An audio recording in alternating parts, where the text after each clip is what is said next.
You need quieter printers, Roger. Hello. Thank you guys for joining us. I've seen some people already waiting for the live. Thank you for joining Shop Talk Live. My name is Rick. I'm also known as Ricks2Cents, along with my fellow co-host Steve from Steve Makes Everything. I'm back. Andy from Andy Bird Builds. What's up, everyone? And Roger from Roger's Shop. Howdy, and that weird noise you hear, it happens to be my 3D printers. I've got too many orders I have to keep them running. Normally I have them quiet during the live stream. So those who did actually see our earlier post, we are giving away today a rotary arm. You want to share it, Roger? Nice one. Oh, the Archer. See, it has a tiltable. It has a tiltable chuck. Yeah, and you don't have to have an Ortur laser to use it either. You can work on pretty much any laser. I just did the Acmer M4 rotary, which is, I love it. The one downside is you can't tilt the chuck. So I'm hoping for the M5 soon. But it's otherwise it's a great laser, and I actually ran it on my Omni 1 UV laser. Oh, nice. Hello from South Carolina. I used to live in Fayetteville, North Carolina. Yeah. South Carolina. Oh, that's North Carolina. Waverly, Iowa, not too far from here. Yeah. Clayton's in the building. Aloha from Hawaii, everyone. Hey, Smash that like button. Well, we'll let more people. We just started live, so we'll give it a little bit before we start to start taking the entries. We'll let people start joining in, so I don't have to say it over and over and over again. I'm gonna have to brighten up my camera. I see three I won't say white people, 3 light people, and one kind of murky person. My mom said when I came back from Mexico, she said, "It looks like you rubbed mud on your face." I said, "Nah, it's called a tan." Oh, I thought she was talking about that cheesy mustache. Oh yeah, like that. When I grow it in, it ends up looking like a Hitler mustache because I got a scar right here. So people always ask me, "Why do you trim that?" I'm like, I don't. It's a scar, man. Just leave me alone. Stop picking on me. What else we got coming in here? We got Iowa, New London, Iowa. Oh, Waterloo, Iowa. That's not all that far. About 90 minutes from here. Hey, Andy's got it. Andy's got his dog in the background. Yeah, look at that. I do. I have my dog in the background too. He's asleep back there. There's actually another one on the floor, but Jim and I'm in Oswego, so I'm not too far from you. Roger's printing blueberry muffins. That color is called fuchsia. Fuchsia. It's some custom little planners. Nice. For someone. Clay, I can bring up one thing that happened during the week here. A lot of my business is what they call B2B. It's, my business to their business, and it's a good way to go because you can mass produce. And I know it's not Steve's thing, but it works well for me. We lost a big client this week. A rather large shop that we supplied is closing because somebody decided to park their truck in the shop. without opening the doors, I assume. Yeah, without opening the doors. It actually wasn't even through the front, it was through the side. Ooh. So the building's going to have to come down, and she called me and told me about it, and I said, well, okay, are you going to relocate or anything? She says, no, we're just going to throw in the towel. She's getting older, so she's just going to retire, but that was a pretty good-sized client to lose. That sucks. When I used to own a detail shop, I felt like I struggled with all these little mom and pops, and then when I finally got to BMW, Mercedes, Land Rover, Range Rover, that's when all the dealerships started going belly up, right? A Dodge dealership went bankrupt, and I was like, when Dodge goes bankrupt, there's problems, And I was like, man, I was so upset. So I know how that is, Roger. It sucks. Yeah, for the record, Roger, I do a lot of B2B stuff too. Not B&B, but B2B. Yeah. Well, wrong channel. I just don't make a million coasters for anybody. I don't know. I think you do. Hey, what do you guys think of cork? It's good to put in the top of wine bottles. It's good to use when you're fishing for a bobber. There you go. And Yeah. I have done some cork coasters in the past, but it's not something that I will I'll do. confess to having a stack of cork coasters sitting on my shelf, ready for engraving. I've done them for wedding receptions, where somebody needs 100 of them. But I wouldn't bother to do like a set of 4 or anything. It just takes too much time. Yeah. Yeah. So I did it for a 2 men in a truck. I don't know if you guys ever heard of them. Oh yeah. So I did a ton of them for Christmas. So speaking of B2B, I'm actually working on an order right now. This is part of it. It'll take some explanation. This is like a custom. It's not a coaster, okay? But can you see that? Sign or a plaque? So it's for a trade show. Okay. They make brass for ammunition, shells. And so they're going to drill out each one of these dots. Each one of the dots. Hold on. Hey, you're making me big.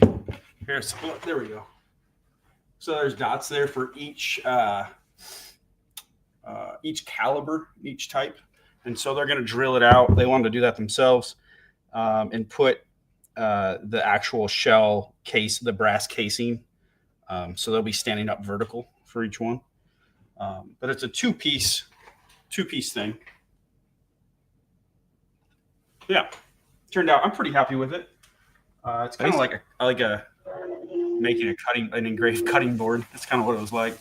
Have you tested the QR code on there? I have. Because I've tried that before. Sometimes it doesn't come out too well. Yeah. This one seems. I messed with the laser settings. I tested them out, and I was a little worried about it, but it takes me to their Instagram page. So yeah, I've had good luck with them. Haven't had any problems with doing that. But the thing about this one is they told me about it on Wednesday, and they needed it today. I'll have it to them tomorrow. At least they give you some notice. Yeah. So, and there's one other piece back there. I might jump out and put some more coats of poly on it. So I can get it to them tomorrow, and so it might smell a little polyurethane-y if you don't mind, but it's not my fault. Well, this isn't smell-o-vision here, so we won't notice it. I'm sure it'll be in a big room. They won't notice. Yeah. The original design, I was like, guys, I don't have time for that. The original design had a beveled front edge with their logo on the front, and completely possible. But I did not want to create a jig. I thought about a couple different ways to do it, to engrave on that front. It'd been like a front, let's just say 45-degree angle. Might have been a little bit different, but I don't want to create any kind of fixture or jig to be able to engrave on that 45. And then the other idea was to cut a thin strip and glue it to that front, like a flat strip, engrave it and fix it to the front. I was like, I could do that too, but I don't have time. Yeah. Yeah, getting a little crazy last minute. All right, looks like we got a decent amount of people now joining it live. Roger, you want to go into our giveaway today? Okay, we're giving away today to, you have to have a U.S. shipping address, to win this, unless you want to pay the shipping to some other country. This is order tour, Y-axis rotary chuck. So it's be rotary for your laser. And no, you do not have to have an Ortur laser for it. Turn this right, you can see what it does here. You don't have to have an Ortur laser. It'll work on just about any laser. But we're giving this away. It's brand new. It's never even been opened. So to be eligible, Rick will give you all the rules and regulations. He's got that down. I need to make a recording. That's what I need to do. Clayton, you want to put in the hashtag Shop Talk Live so I can share your comments? So I think I may have made a. Here you go. You have to put, just like you're seeing there, hashtag Shop Talk Live in the comments. In a second here, we're going to start it in order for it to be drawing. But in order to be accepted into the drawing, you have to subscribe to each one of our channels. You have to like at least one video. You have to share at least one video. And you have to comment on one video. Now, if you want to comment on more than one video, if you want to share more than one video, we love it, but you at least have to do it once. So let me go ahead and share my screen, and we will go ahead and start the competition.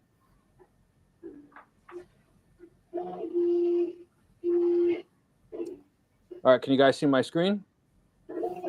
Yep. All right, so as you see, we're going to uncheck this. Excludes winner, do multiple drawings, and we'll go ahead and start it. So go ahead and let that run in the background. Clayton has two pound signs in front of his Shop Talk Live. You should only have one. Don't put the 2 pounds. It won't count you. Just put it just like it's showing in the comment there, Shop Talk Live. All right. Brandon did it perfectly. Giving a backup, a couple comments there to those of us that sell B2B, what our top items are. I think I saw that scroll by there a little bit ago. I'm looking for it.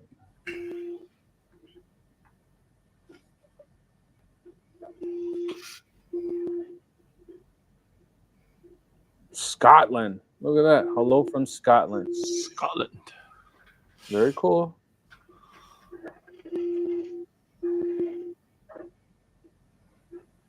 Oh, here you go. Three of you that do primary laser engraving, business to business, what would you say your top 5 projects that are selling today? Top 5. Well, my top one and the laser engraving side would be slate coasters in lots of 100, and it's primarily the high-end bars. The second one would be laser engraved tiles that tile setters use in bathrooms, in public bathrooms. Different designs on them, and there again, it's in large lots. Laser-wise, that's pretty much it on a large scale. We do other things B2B. We do sublimation on tumblers and that type of thing, but that's not laser engraved. Laser cutting, of course, I lost one of my clients, but do a lot of acrylic on the CO2 laser, and I do still have my contact for selling my clear plastic unicorns. Still be going with the unicorns. Nice. Nice. I do. I mean, mostly keychains. I've done a lot of watch bands, but I'll grudgingly admit I've done quite a few coasters too. But I try not to. Well, corporate is different, right? Because they're not going to try and nickel and dime you. They're going to say, "Hey, I want a whole bunch of these, and I don't care what I pay." Yeah. Perfect. Yeah. Yeah. Well, those are the best customers. Yeah. Like, I just need it. I don't care what it costs. Yeah. Andy, you want to share? I don't do. I mean, I have done. Currently, I just do custom one-off stuff. As far as for other businesses. So I can't speak to. It's just honest. Mine is just mostly custom stuff. Yeah. Yeah. Go ahead. No, just things that I find interesting and customers that, like this one that I just showed, they needed that in a week and they said, I don't care what it costs. Okay. Well, that's a big chunk of wood, man. Yeah. That's got some weight to it. And it's actually mahogany as well. So yeah, that's a big chunk of wood. I don't do a whole lot of business to business with the lasers. To be honest with you, my niche for business to business is graphic design and apparel, shirts, magnets, wraps, stickers, that kind of deal. Yeah. Websites. I help a lot of starter companies. So I did, like I said, I did a 2 men in a truck. I did some coasters for them. This is mine, but I'm just showing I did this for them. Coasters for them. They wanted them done for Christmas. So that was cool. But that was the first time I did that's how the coaster thing started. But as Roger was saying, I told you, Rick, they would sell because I had this big giant box of slate coasters. and they sold out in 6 days. So I ordered Oh, 500 more, but I won't get them till like February 27th. You get them from through Banggood or Alibaba. Alibaba? Yeah. Yeah. I mean, So- at Amazon, they're like $1 close, 25, 55 cents. I don't know. Alibaba, they're like next to nothing, right? Yeah, they are definitely cheaper if you buy a pallet load of them. yeah. They're like next to nothing. Yeah. You know? To follow up to Jim's question, how I think people will probably be wondering how are businesses finding you? Are you reaching out to them? Or are they coming to you? I usually get contacted by them. A lot of our business is word of mouth. I don't really advertise because I'm busier than hell as it is. But if the project is lucrative, I will definitely take it on. Yeah, I don't advertise either. It just people just seem to find me. And, you know, it's sometimes I don't do every job that comes my way, but usually it's not an issue finding things to do. So. Yeah. Well, one of the things we made in the shop that almost turned into a full-time thing, and I ended up turning it down, was I made some stanchions for someone that's to put that border around in a car show, around their show car. The little stands, you put the little velvet rope on. I made 10 of them for him, and then next thing you know, everybody wanted them, and they're, no, I ain't doing this. How do you like this username? Love it. YouTube user. YouTube user. Sounds a little generic to me, but if you don't want to stand out in the crowd, that's the name to use. Lynch Reptiles. Hey, you guys, I know we're doing a giveaway, but if you have any questions, feel free to let us know in the comments below. And of course, we always like seeing where you're from. It definitely is cool to see a growing audience, especially when, not that I'm showing love to my own country, but when you start seeing the international following, it really shows something. I think Australia, we're definitely have a strong following now, and now we're seeing Scotland, UK, so pretty cool. Don't forget Belgium. In Belgium. In Canada. Canada. Yeah, but Canada, I don't count them. Canada, Yeah, we're just a 51st state, right? Really? Yeah. Canada and Mexico are like neighbors. Like, yeah, you got to cross the ocean. Not cross the imaginary line. We're just like America's hat. Yeah. You keep us warm. Yeah. California's in the building. So I hope you're doing okay. I know there's a whole lot of fires in California.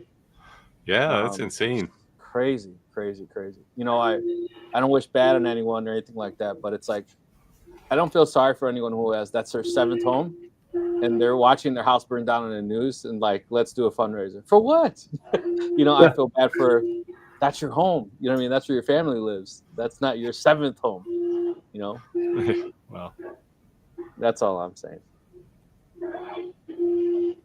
Thanks, mostly word of mouth. How long have you guys been doing it?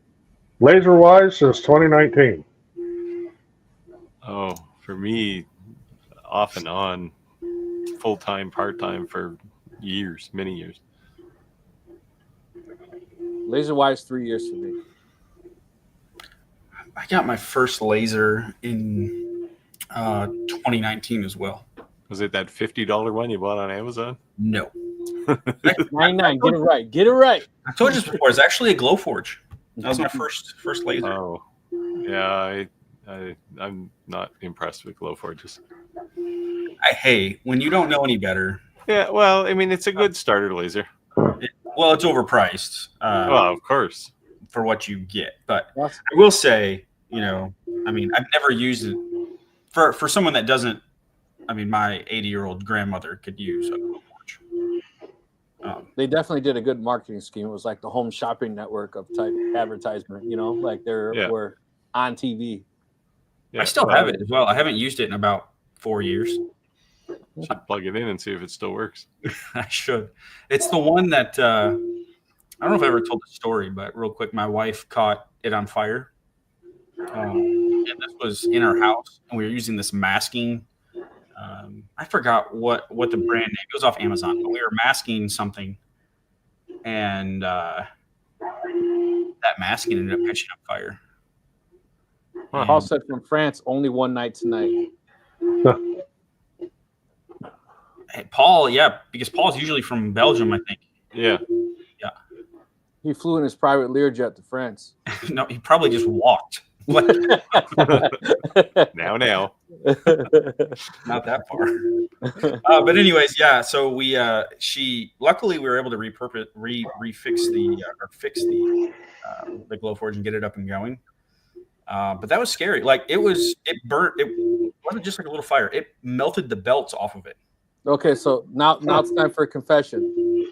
Yeah. Did you leave it running and walk away? Well, this wasn't me. My Okay, wife. but did your wife leave it running and just walk away? Yep. Something caught on fire? Just in the other room, and she wasn't sitting there. She walked out of the room. She's gone for like 3 minutes. Came back, and the whole thing was like it was still contained, but the whole inside of it. Did she like leave the laser so she could go tend to the boiling pot on the stove or something? But you know, it's so funny. That's what cooking dinner. it's not funny actually, but I tell people all the time, like, when I first got the laser, I think because I was so awed by it, I'd like stood over it, like watching it. And then when you start using it, you kind of get like complacent, right? You're like, eh. And I showed 2 of my jobs on this live that burnt up like crazy. It was plywood, and it was like a sparkler, like, you know. And I was there, so I would imagine if I like was using the restroom or doing something like that, could have been really bad. I brought this question up because it comes up a lot. All right, no, so don't put a laser on your CNC. You know what I saw? You need a separate machine. The all-purpose thing or not. It just doesn't work. It's a dream that never pans out the way it's advertised. The biggest problem with this is if you put a laser on your CNC, when it's being a laser, it can't be a CNC. And as they say, when a CNC is sitting idle, it's losing money. So just say no. Just buy yourself an xtool laser and put it in the corner beside your CNC, and you can use both of them. And then by the same token, don't bother trying to put a laser head on a 3D printer. I know people do it, but it's just not the right machine. Not the right machine for it. I just think you can buy the best CNC. You can buy the best laser. You can buy the best of something. But a lot of times when you buy a multi-something, it's not the best of either one, right? Absolutely. Yep. And not even just picking brand, just speaking in general. There you go. Paul said, I'm not using the Glowforce when I'm over. Oh, it's repaired. And I will say, personal experience, Glowforge did take care of us. They sent us out the parts for free. Nice. To get it. I put them back on, but yeah. So were you known then, or you were nobody then? No, I was nobody. Yep. I just contacted them through like customer support, and they said they asked me to send pictures, and they said, "Oh man, I'm glad everything's all right. Here's the parts you need to get it back up and running." And they just sent them to me. So outstanding. Yeah. So guys, if you guys want to copy and paste Shop Talk Live over and over and over again, we don't get upset at all. Have at it, and just being completely honest, it does help the algorithm. So have at it. And we still are paying attention to the comments. So don't think I actually wonder if it does help the algorithm. The AI in YouTube's algorithm is getting pretty smart, and it probably says, "Oh, that's all the same comment. I'll just delete them all." Yeah. And if you're just joined and you don't know what we're giving away this Ortur Rotary right here that you can use on any laser. Doesn't have to be an Ortur. And it's the jaws with all the little extra attachments and little doodads that you can lose. So you need to get a container to put everything in. This is brand new, unopened. All you have to do is, if you win, be in the United States, you get free shipping to it. If you win and you're elsewhere, you're going to have to pay for the shipping. Or VAT or whatever, depending on where you're at. I gotta send you guys a globe, just so you know there's other countries in the world. New to fiber lasers. So you got to read the comments, Steve. So new to fiber laser, can you do a full wrap on a 40-ounce tumbler with a 60-watt fiber laser using a 300 by 300 lens and the use of a rotary with how the diameter change? it's a taper basically is the issue here. So there's two things you can do here. So, well, probably three things, I guess. So the size of the laser doesn't matter. Like the 60 watt, you could do this with a 20 watt fiber laser. The lens doesn't matter. You could do this with a 75 millimeter lens. With the rotary, there's two things you can do with the rotary. You can either use the taper. There's a taper tool in Lightburn that you can use to compensate for this, or you could go old school and just hoist up one end of the rotary until it's level, and that would solve your problem. But use the cheap cup as you're doing the trial and error. Don't go get your $20 stainless steel cup and ruin it. Yeah, they should make all those Stanley cups that they recalled available for people to laser engrave just for practice. Yeah, like 3 million of them just sitting there now, right? I didn't see that. They recalled a bunch of them? Yeah, 3.5 million or something because they were blowing up. It's What? Yeah, it's just like you look at the video of the things and they're just like a guy pours hot water in the thing and just kaboom, like the thing just. Wow. So that might make it exciting then when you got it on a laser. Well, yeah, I don't know what's going on there, but they recalled all of them, and so now you're back to Yetis. Daniel said for A1 Mini, PLA, PTG, PTU, or PVA. All of them. Although TPU, by God, make sure your TPU is dry. That stuff will blister terrible if it's got moisture in it. Yeah, and you're going to have to be careful how you load it because it's being a flexible product that is very flexible going in, and it tends to want to kink and do weird things. You have to keep an eye on it. My first choice for if you're just starting out would be the PLA. Then you can move to the PET G once you're get a little bit under your belt with the PLA, because you're going to have to use higher temperatures in your hot end and your bed both. Yeah. So Roger, you're saying that you would suggest a different, being a noob. What's the reason why you would suggest that? Is there a big cost factor in savings because you're learning, or is it just the ease of use? Or PLA is a lot easier to use than any of the others. That's where pretty much everybody starts out because it's so easy to use. Yeah. You get in. The other thing you might deal with TPU is a bed adhesion, because that can be a dickens sometimes. Don't be afraid to use a glue stick on TPU. I usually find TPU sticks too well. Well, on a PEI plate, it probably would stick real well, but on a glass pad, you'll have a hard time. Yeah, I almost, if I'm printing TPU, I don't generally heat the bed because it just basically glues it to the bed. What are some? So I've used 95% PLA in my 3D printing experience, with the other 5% being PETG. What are the use cases for TPU and some of the other ones? Like where or what are you using them for? Okay, I'm going to show you something I made out of TPU. Okay. So some people are going to freak out because of what I'm going to show you here, but it's bad for you. This is what's called a vape mod. This is glass up here. It's Pyrex glass. If this falls over or drops on the ground, this shatters. This guard here is made out of red TPU.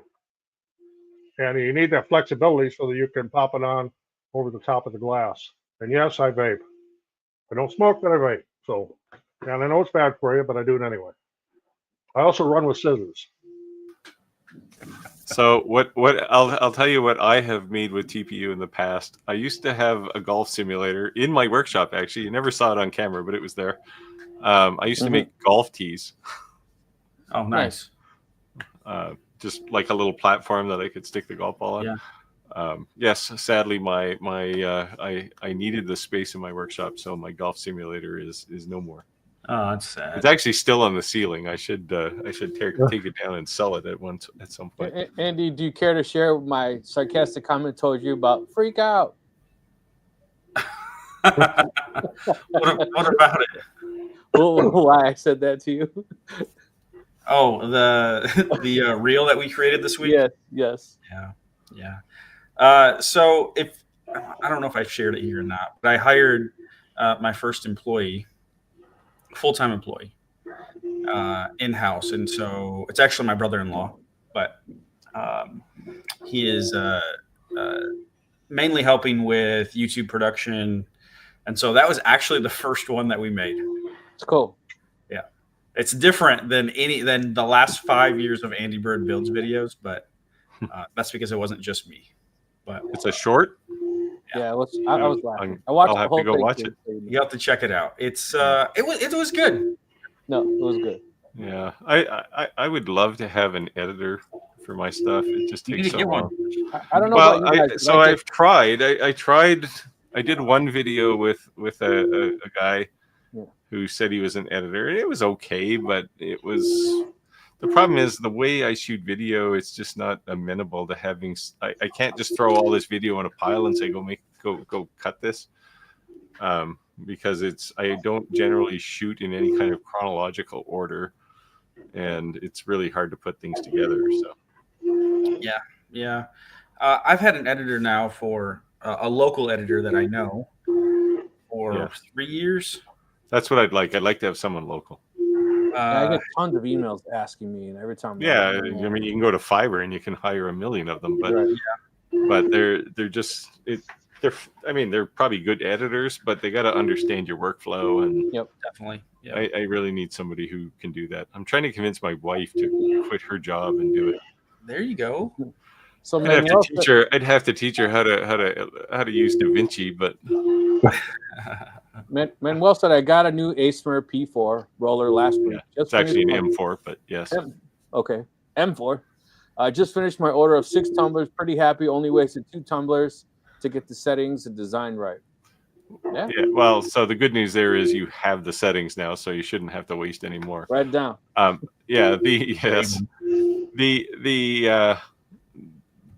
If it's things like alignment, little tip, you can really lower the power down and just stick blue tape all over a tumbler and engrave on that, so you get positioning and stuff right first. Then it's only a case of the settings on the tumbler, like to actually engrave through the powder coat. And the easiest way to do that is to just find some old tumbler and work on that. Yeah. Good trip with the masking tape, though, yeah, for sure. Yeah, Good job, Mike. That's what I do all the time. Eli said I have several machines: a 4x4 CNC, 100-watt gantry CO2, a 40-watt CO2, and a 60-watt MOPA. My question is, how do I find clients to build a business? You gotta go start knocking on doors. You work hard, especially if you're going after businesses. That's usually where the money is with the businesses, because you get larger orders. Keep in mind, and this is not to discourage you. This is to actually prevent you from being discouraged. You'll hit 100 of these businesses, and you'll get 2 of them. Yep.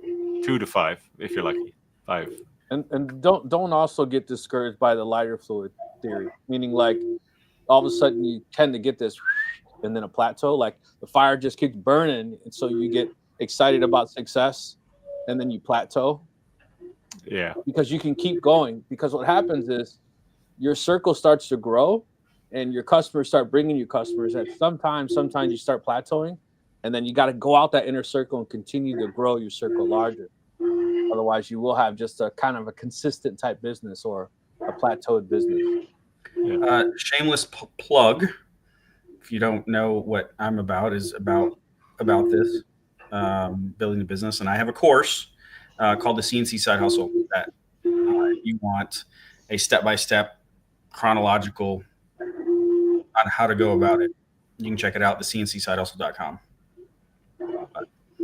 Are you still giving away that $99 laser if they finish? Just kidding.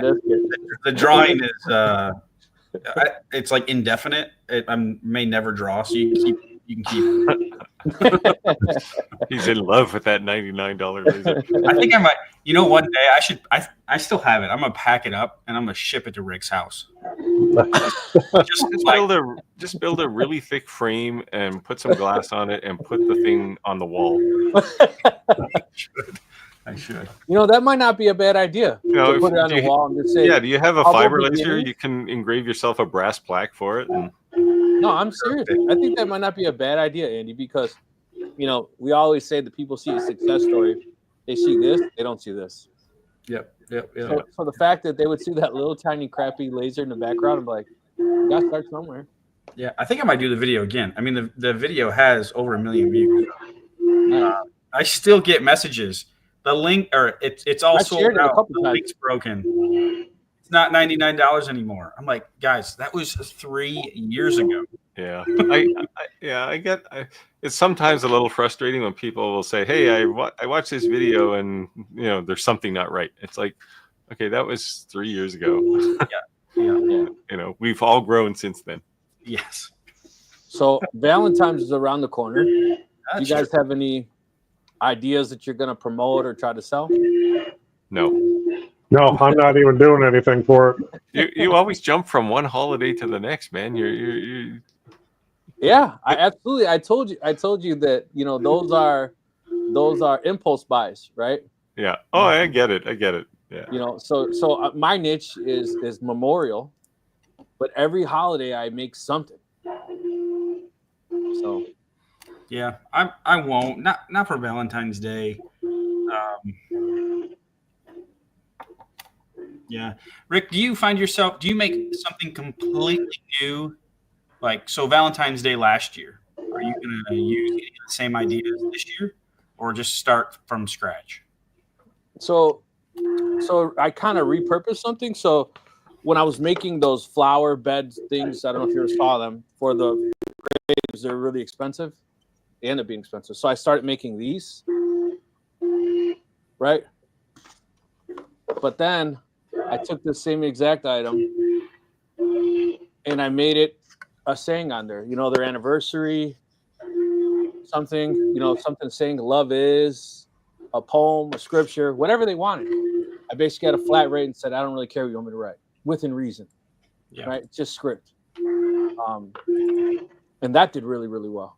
Nice. So I'm gonna do that, and I've been doing the coasters now with these cork coasters. People have been sending me a ton of messages actually on Facebook. They were like, I didn't know you could laser engrave coasters. What? I mean, not coasters, cork coasters. Well, let me tell you. I'm like, and honestly, I wasn't doing anything that I thought was like inventing the wheel, so to speak. I thought that was like I was kind of late to the game, so to speak. You know? Yeah. But I guess apparently a lot of people do slate, but not a lot of people do cork. I did. I actually here. I'll show you what I did last week because I was.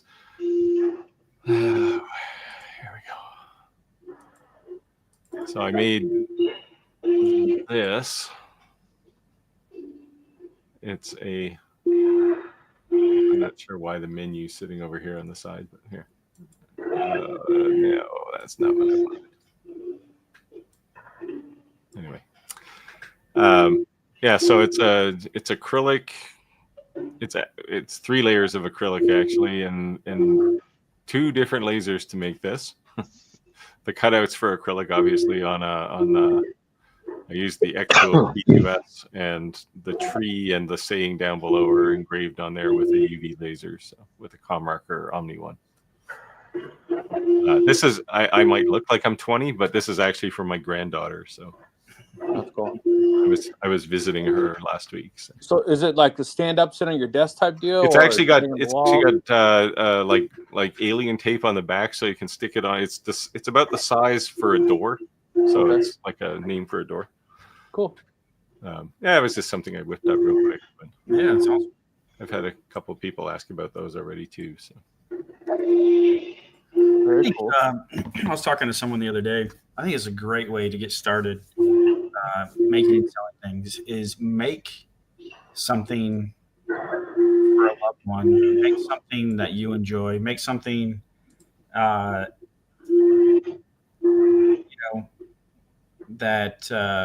someone else will enjoy.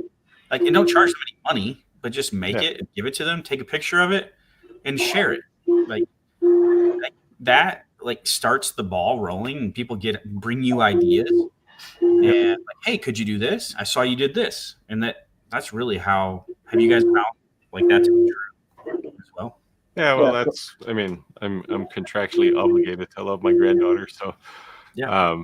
But you know, people, like I said, people have seen it and go, oh, you know, I'd like one of those, and they're actually really easy to make once you kind of get there's a couple of basic jigs to build, and after that, it works really well. So.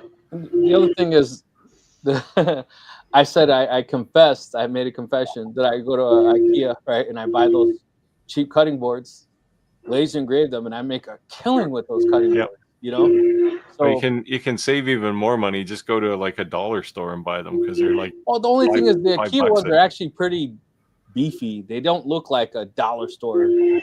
They're a little thicker. Yeah, you can get they have. I guess they're probably an inch or maybe an inch and an eighth thick. Yeah, you almost could pass it off as if you know it was made, right? But the thing with those boards is they're probably not going to ever be used for a cutting board anyway once you engrave them. Right. So you know, you can pay $15 at IKEA for one, or you can pay $5 at the dollar store and engrave it, and the person who gets it gets the same benefit. Right. So, and if you have a social aunt or someone who knows a lot of people, or someone who's always posting on social media, and you gift that $8, $15 item to them, and they show it to the social media, that could definitely benefit you for sure. Oh, I thought I had this question up already, but so I think Chad is learning a hard lesson about diode lasers. Unless you're doing black acrylic, you're going to have a problem. Diode lasers don't work well with acrylic. And to this point, my next video is going to be which laser should I buy? Not which brand or what, but here's what I want to do. Which kind of laser should I buy? Because I find people like this, they buy a laser and then they're a bit disillusioned because they can't do what they want it to do. So, Chad, for the real benefit here, if you want to cut acrylic, you need a CO2 laser. Yeah. And if you're otherwise, you're going to be restricted to just pretty much just black. Yeah, you can cut black acrylic with a diode laser. And if you're looking for a CO2 laser, it won't break the bank. Like a Monport K40 is. Yeah. However, if you're going from a 20-watt laser to a CO2 laser, it might look like it's going to break the bank. It's quite a bit more money. Yeah. But just keep in mind when it comes to CO2, cheaper generally means smaller. Right? Yeah. Well, yes. Yeah, you can. I think I think the K40s now, they've gone from 600 to 800 or something now. But they are not. I would say don't buy a K40 if it's your first laser, because they tend to be more of an experiment than an appliance. Yeah. The only reason that I say is because if you Google K40s, right, there's a slew of people that are going to sell them. And the only difference between the Monport and a lot of other K40s is it has the upgraded boards. Yeah. It's compatible with Lightburn, and it's got a couple of bells and whistles that you probably have to do once you receive it home. That's the only reason. I'm not like, just being honest. Yeah. So Jim and I have been talking offline all week about some Omni One anomaly, and he's got. I have talked to, so this is a hard question to answer because I've talked to a couple of people who've had problems with Omni Ones, but I will say that ComMarker has confessed to me this week that they have sold hundreds and hundreds of these things. So having two of them, like I know the number of people who've used my affiliate link. Thank you. It's not, I wouldn't say it's out of the ordinary to have a couple of them with problems, given the number that they've sold. I think the failure rate's actually pretty low. But I do know, so the other one I've been talking to, ComMarker's actually going to send him a new laser because it's just, I think he's got a bad controller on it. So this one, I don't know what the problem is with yours, Jim. It just seems like I just assumed maybe it was like the connectors. I mentioned the connectors, but who knows? Like the real problem, and not that I feel sorry for Commark or any laser company that makes fiber lasers, but I can sympathize because they don't actually make the laser itself. They put a box on an aftermarket on a third-party laser. JPT or Coherent make all of these things. Yeah. In this case, I think the Omni one is a JPT module. Yeah, J2P or Ricks, right? It's not Ricks. Yeah. Reyes. Oh, Ricks is another one. Yeah. Yeah, those are like the two top names you'll see all the time. Like none of these companies are sitting down with a crowd of engineers going, let's invent a new fiber laser. They just buy one off the shelf, which is why it's very hard for, like, if I reviewed another 60-watt MOPA laser, it would be hard to say, oh, this one's radically better than say a Commark B6, because it's probably the same laser under the covers. Yeah, that's why I was laughing about this 30-watt one when I saw another brand in the video, and I was like, they didn't even take that sticker off. Yeah. Well, that's like I think there's kind of tiers of integration. Like some of them, they buy the actual module. So the B6, they buy, like if you open a B6, there's a red box in there, and you know what that is. And then some companies actually just buy a pre-built laser and they stick their name on it. Yep. Or in this case, they didn't remove someone else's name. Yeah. Hey, Gord. Oh, that's my 3D printers in the background there. I have to have running, and I got to get caught up. Yeah. Truth Any is, chance you can mute while you're not speaking, Roger? He's Yeah, I might be able to do that. It adds ambiance. Did you see that they are announcing what supposedly Area 51 is, as if no one knew what Area 51 is? No. The government publicly announced what Area 51 is. Like, we already knew. What is it? Exactly what we know it is. It's a parking lot for alien spaceships? They didn't say that. They said that they're using for top secret area, restricted area to test new planes. Well, that's where like they didn't say where they're getting the technology from.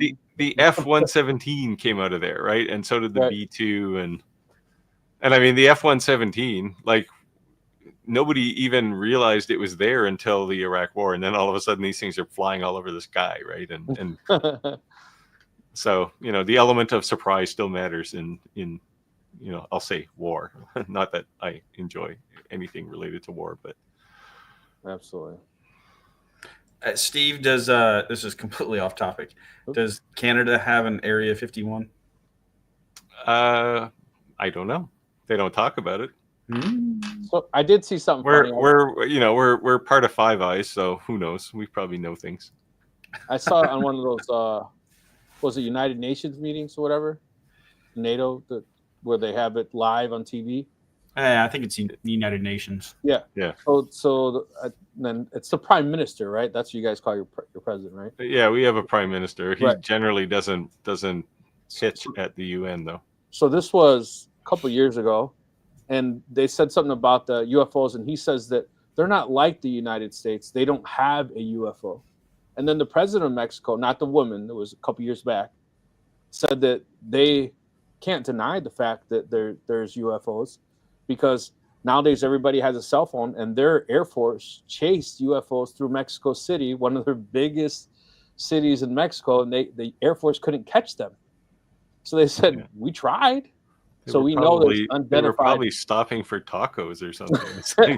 Yeah. So interestingly, there was a very famous Mexico City. They flew all over. Back in the 50s, there was a very famous mysterious crash not far from where I live, actually, in a place called Ketch Harbor, and it was all hush hush, and military divers went down and pulled a bunch of things out, and nobody really knew what it was, and it all just vanished. So who knows? Maybe we have one. It's not in my yard, so I don't know. No, I think there's aliens for sure. Why would they come here? Mm. I don't know.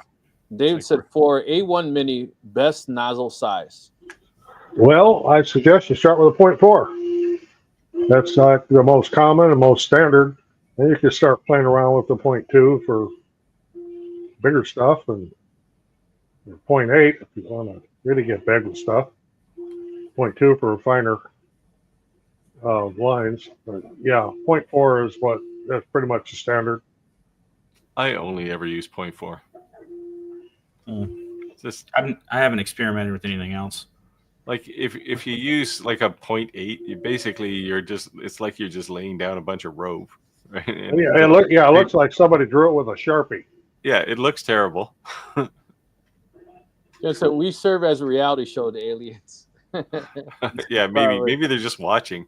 Yeah, it's like, look at these idiots. Because we use lasers, the aliens are watching us. Yeah, they're wondering why we're using such old technology. I'm sure.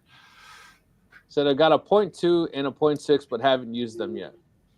Well, the 0.2 will give you a really, really fine finish, but it also will take you twice as long to print it. I think a better question is, what type of material do you use for your print head, your print nozzles? Right. And where do you use like one of those crazy ruby ones, or I just use plain old brass? But well, I use hardened steel on mine, so I don't have to change them as often. Well, yeah, because you're using the bamboo. They have a good steel nozzle, but yeah, the Kitty has a steel nozzle too. And as I have to change nozzles on the Corellities, I'm putting steel nozzles in. Yeah, I think I do. Well, not on my Creality here, but on one of my other 3D printers, I have a steel nozzle. I just kind of forget about it because it just works forever. But yeah, if you really want to wear out a brass nozzle in a hurry, print some carbon fiber. Yeah, that's like printing with sandpaper. Yeah. So Steve got that fancy background in the background, so Roger had to get the fancy background behind him, the two lasers. Yeah, like, it's all virtual. 3D printers, I mean. It's all virtual in Roger's background. Those aren't real. This is real. Technology. I moved my house to the edge of a cliff just for this video. Yeah, marble PLA could be a little bit hard on a nozzle too. Yeah. That's the wood look, the stuff that looks like wood. Yeah, I've used the wood stuff in the past. But John said he'd seen a videotape of a company making diamond tip nozzles. Yeah, it's so gimmicky though. It's like, do you really need a diamond tip nozzle? Like, I forget who was making the ruby ones. Like real rubies? Yeah. Well, the industrial, but right, but still, yeah, that's crazy. Yeah, little pink end on the bottom of a stainless steel nozzle. Glow in the dark is very abrasive. Huh. Yeah, I've printed with some glow in the dark. Of course, that was a long time ago. I did that. Actually, I made some 3D printed coasters. I thought you made rings. 3D printed coasters. Glow in the dark rings. Oh, just a minute, I got one here.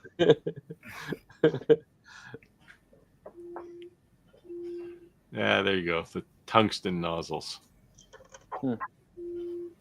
Crazy. So, they try. It's all marketing, though, right? Like, people try, like, oh, let's make them out of titanium because that's got to be good. So, Andy, I got contacted by a CNC company yesterday. It said they have a 5th-axis CNC. Yeah. And they actually show it going down and then turning like this and then going that way. Have you seen this before? I mean, it's more industrial. Those are industrial, yeah. Like machining centers. What were they like? Was it like a desktop machine? Or was it 4x8 or 4x4 that they, and then obviously way larger. Yeah. So here's a glow in the dark coaster, and it's got a bunch of little skulls all the way around it. You say it was made for a Halloween thing. All right, turn the light off. Let's see it. Oh, that's a lot of studio lights. 1, 2, 3, 4, 5. I'd have to turn 6 lights off. Don't you have home automation? Not up here. I got one button on my screen that turns off my whole studio. Clark said the diamond tip nozzles are made from, what is that? Ink. Made for Canal. Yeah. Printers. They are made from diamonds. They are man-made Man-made. diamonds. There you go. If you don't know, now you know. Now you know. What are you drinking, Roger? Oh, gotta get a can of it out of the coaster or the koozie here. It's called Honker's Ale. If you're from the Midwest, around the Chicago area or in Illinois, you'll know what this is. Made by Goose Island Brewing in Chicago. It looks like a can of Campbell's soup. Doesn't taste that way. Roger's just hating because Canadian beer is like drinking shots of whiskey. Well, you know, if you're gonna drink beer, you might as well know you're drinking something, right? Yeah, my God, man, it's like Like the hell? getting drunk isn't supposed to be an all-day event. Man, that's crazy. The beer is definitely There are some beers here that are like wine. They're like 9-10%. Yeah, it's crazy. Clack said, "I have how do you say this again? Canal In Canal. suppressor for all my carabines. It's awesome to see a 3D printed Bang muffler." Well, you're gonna get into the silencers next. I did see YouTube already showing up saying 3D printed silencers.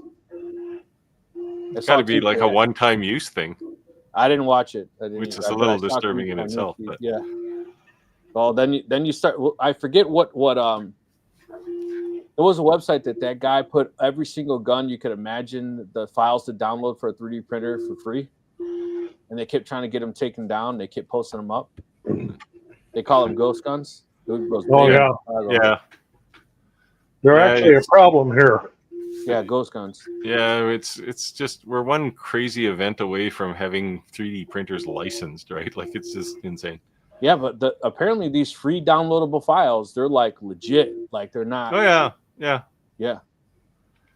There you go. It's a race to the bottom when you drink. So we do have a joke here in Canada, and I'll try not to be profane, but the joke is what do canoes and American beer have in common? What? They're both effing near water. Or sex in a canoe, sorry. There, I screwed up the joke. Sex in a canoe and American beer. Yeah. Yeah, I don't know. First time drinking beer, I was like, whoa, man, good Lord. You know, how's that playing? It wakes you up and then puts you to sleep. Oh, put you to sleep, one of the two. Sleep, yeah. So at 7:28, Roger, what time did you want to pull the raft? Oh, let's do it about 7:45. Okay. You heard it there. So if you guys had just joined the live and you didn't see it earlier, I will. Uh-oh.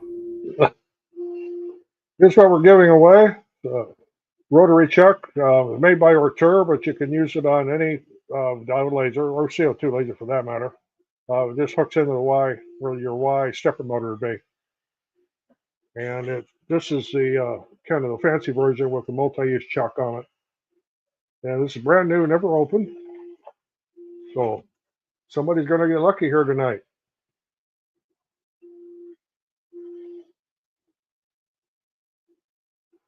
Is this what they call dead air time, where it's just me here? Everybody else is here. Rick removed us all. I don't like. Remove this so you can be bigger. Yeah, but you silenced us. I didn't silence you. Yes, you did. We were all offline except for Roger. Oh, you could still talk. We can still hear you. We just can't see you. Yeah, but so in order to get entered, you put hashtag Shop Talk Live in the comments, and there's an app running in the background that will pull it. And you have to subscribe to each one of our channels, and it's in the bottom there. Comment on at least one video, share at least one video. You can do more than one if you want, and that's how you get entered. So subscribe, share, comment. So I on a completely different topic, since we're all YouTubers, I was going to ask if any of you have been keeping up with the whole honey debacle. I've heard of it. Yeah, Be interesting to hear, like, since everybody's streaming into the live stream here anyway on the comments, if people have the Honey plugin installed in their browsers.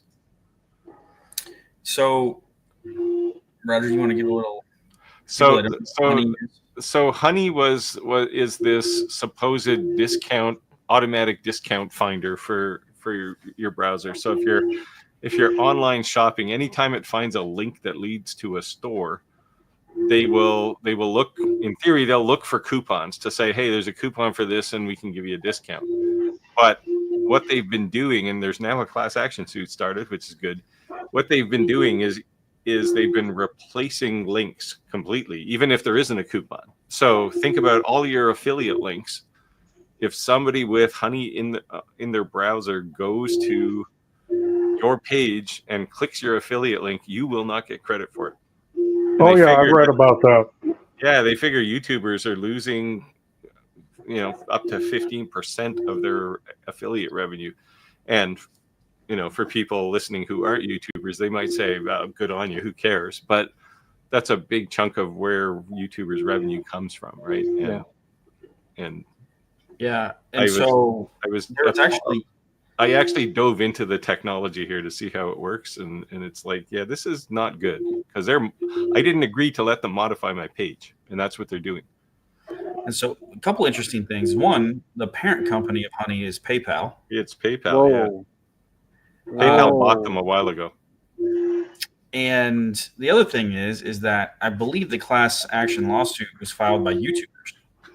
Yes. Yeah.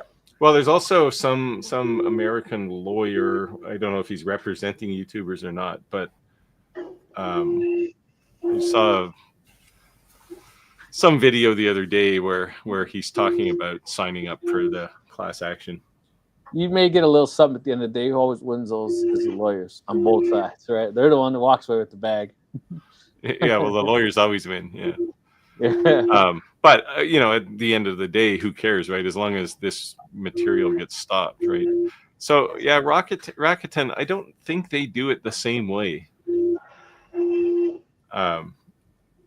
If they did, they don't now. I had a Capital One plugin, and I ended up getting rid of it because it was just aggravating me. Yeah, it kept popping up with I'm like, forget this Capital One. So the real problem with Honey, like it's a problem for people who have it installed too, because they're professing to find you discounts, but what's happened is companies are signing up with Honey saying use my coupon, and we'll cut you a bit of a deal. So Honey's actually dealing those coupons to end users, and they aren't the best deals. That's crazy. So people who aren't paying Honey protection money are basically losing out if you're trying to sell something to an end user too. So this is like, it's a big breakdown in the whole understanding of consumerism, right? Like there's a buyer and a seller, and they build a relationship, and what's happened is Honey is jumping into the middle of that and creating a chasm, and they're basically profiting from that. So I would ask anyone who has Honey installed, delete it out of your browser, because it's not good for anybody. Hey, Herb, how's it going, brother? Anyway, that's my soapbox for tonight, hopefully. Yeah. It's just crazy, man. All this technology, all these things. Sometimes, you would hope people are honest, but I mean, for me, I make a reasonable amount of money on affiliate marketing, but it all gets plowed back into my channel. But when you look at people like Marquez Brownlee, or these guys that are like, have hundreds of millions or millions at least of subscribers, they're losing a lot of money. Probably millions. Oh, easily. Yep. And it's not that I want to lose 10%, but 10% of my income on YouTube is a lot less than one of those guys, right? And I don't have a staff. I don't have a 20,000 square foot studio like Marquez does, or it's just say yet. So yeah, it's just crazy. It's just driven by greed, right? And it's just crazy. Yeah, and I think it's like things like this to YouTubers. I guess stand up for themselves and it's interesting because everybody just thinks there's a giant misunderstanding from the consumers of YouTube of what like a creator actually does, right? And like what is involved. And by no means it's just like, well, look at us, but especially when you look at these like these even us, it's like producing a TV show. Yeah, we may be doing it on our own, but what goes into like especially these big creators, like their staffs are just like producing your favorite TV show, and that's what goes into creating these videos. A lot of money, a lot of time to produce this content, and there's a disconnect where people understand that to like professional. I guess you watch something on TV, but that's not translated or understood on the YouTube when it comes to YouTube. Clack said, "Y'all make money." Hey, Clack just jumped on the StreamYard bandwagon with us. So even a small production like ours, I mean, it's over $1,000 a year. Yeah, Let's I do. what we do. I do get a kick out of people. Somebody made a comment when in the Commarker B6 video I did, because hey, it's a $5,000 laser, and somebody made a comment about getting it for free, and all I'll say is, it is hardly free. It's so that video took me probably 20 hours to make. And in 20 hours of working in my shop, I can make a heck of a lot more than $5,000. So it's, I'd like to think it's a labor of love to bring technology to people, but yeah, it's not free. Zach said all they need to do is replace like 1 in 100 links into that TOS, and they're doing this as the price of business support their company, and most would probably be fine with it. Yeah. Still the thing, I mean, this is true. Like I would be finer with it if they were only breaking 1 of 100 of my links, but they're changing the links even if the customer isn't using their service. Yeah. And they're basically the last person in line, so they have their hand out to the seller, like the actual company that is selling the thing, saying we sold it. And you're 20 hours of working to do a video are basically for naught at that point, right? Yeah. I know it sounds a bit like YouTubers whining, but this is where I do this full time, right? So yeah, me too. And so now I'm paying someone's salary. Yes. Is banking on me, to do that, and I think this idea that something is free. There's nothing that is free. It doesn't exist. Yeah. I don't care what it is. There is nothing free. Unless your grandmother left you an inheritance. Maybe that's the closest thing I can think of. But yeah, and dealer, I mean, Clack is on too. He can comment, but people like companies who say, "Oh, can you do a review?" They're not happy with just a review now, right? They got to do like, "Are you doing 5 projects with my laser or whatever?" And it's like, what do you want me to say? I'll use it when it's appropriate. I'm not going to just do a project just because I'm using your laser. So Clack says 259 days to his retirement. It's funny. Yesterday, I sent my wife a screenshot of my 401k, and it said 15 years left till retirement. 15 years? Yes. Holy cow. Sucker. Oh man. I took early retirement, so when you look at your job and you look at your bank account and you look at your boss and you go, "That's it, I've had enough of this crap." Yeah. Easier said than done. But my soapbox for the night is companies. So don't worry if you are a company watching this. I love you. No hard feelings. But My soapbox is free machines do not pay my bills. Yeah. And when someone is trying to like make a living, someone just said, I don't understand. Zentero said, I don't understand when people get upset by YouTubers trying to make a living. So when you offer me a free machine, one, you are highly leveraged in that because you don't have you obviously there's a markup. So let's say you have a $5,000 machine retail value that you're giving me. That's costing you, I don't know, 1,200. Well, it depends where it comes from, but Yeah. depends where it comes from. It could be easily 50% of that. Yeah. Yes. Yes, $2,000. So, which is generous, but at the end of the day, that's why I stopped. 2 years ago, I stopped. I don't respond to anybody with free machines because at the end of the day, unless you're going to pay me, I can't afford to do a review video, pay an editor, my time. They take a lot of time too. A Like lot I'd of rather do project videos because you can do them a lot quicker.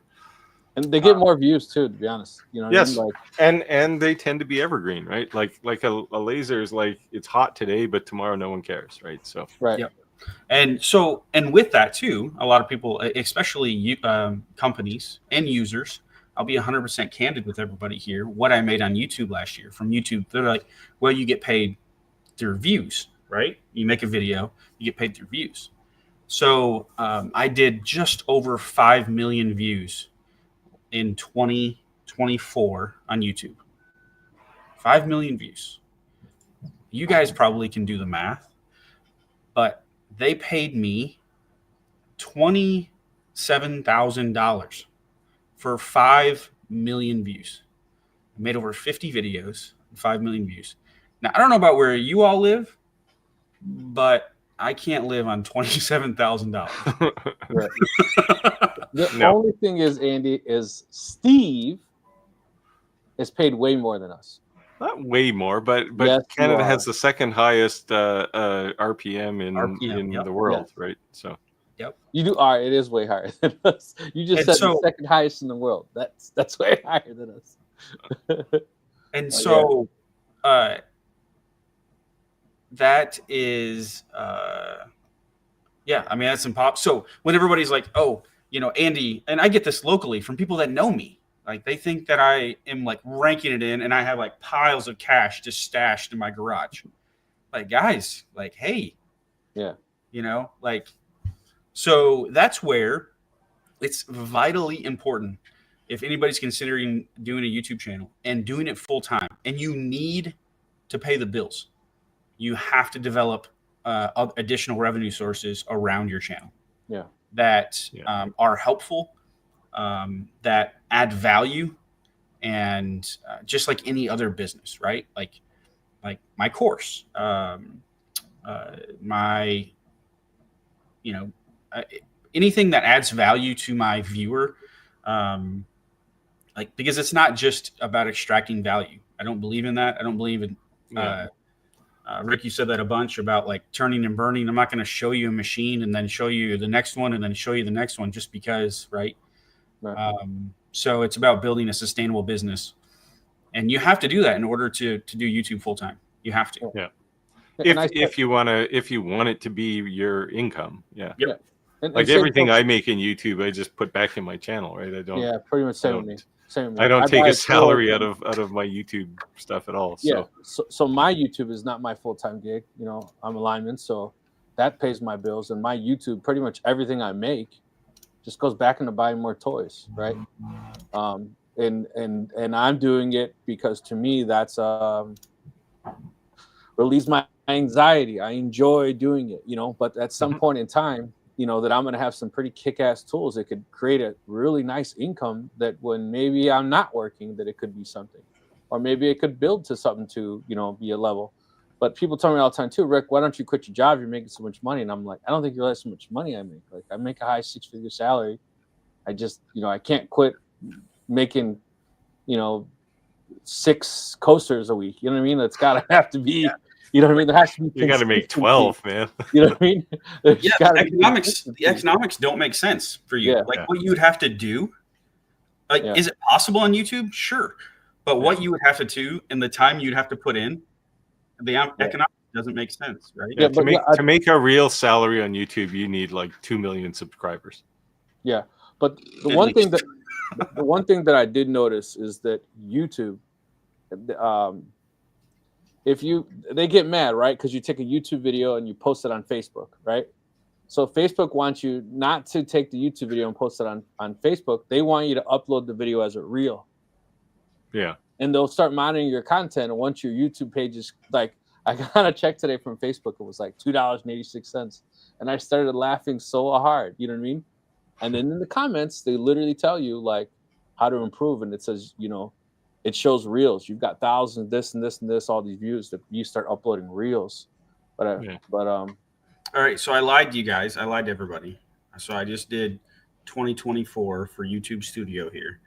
I did 3,651 views in 2024, and YouTube paid me $22,953.57. Right. So your beer money, basically. Yeah, right. All right. So my RPM.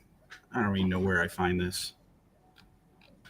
We'll RPM roll it up to an average, but my RPM is $4, and last year it was $4.50. Wow. See, mine's like 14.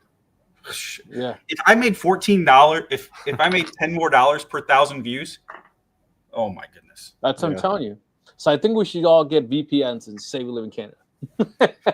No, we don't. We don't allow that sort of thing. Anyway, you got to give away Roger's Rotary. I have to step off here for a second. Okay. Hey, all right. So it's actually time. We said, go ahead. One thing real quick. Yeah. We need to make Canada the 51st state. It would solve our RPM problems. All right. Let me go ahead and share my screen really quick here. Jokes. Giving this away here. So Rick's going to pull the screen up and we'll find out who the lucky person is. You guys see my screen? Yep. Yep. All right. Draw.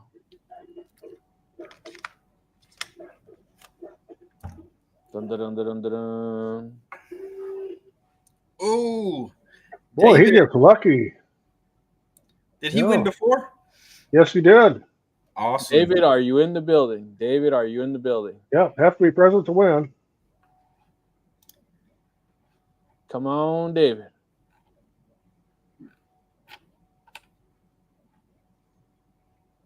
Just goes to show, guys, like, look, David has won multiple winnings. Being a loyal subscriber can pay off. Come on, David. Please say you're in here.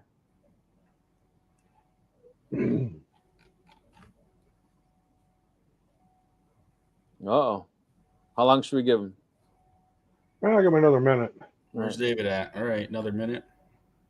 7:48. We'll give him a minute. Come on, David. Don't miss out on it. I made a mistake one time. We selected a winner to closing that out, and I've never done that again. I always leave it open just in case. Where's David at? Come on, David. My son's obsessed with that book. No, David. I really haven't heard of it. Never heard it? It's basically a little bad kid. His mom's always yelling at him. No, David. Come on, David. Oh, just 1 minute. All right, let's pick another drawing. Yeah, draw again.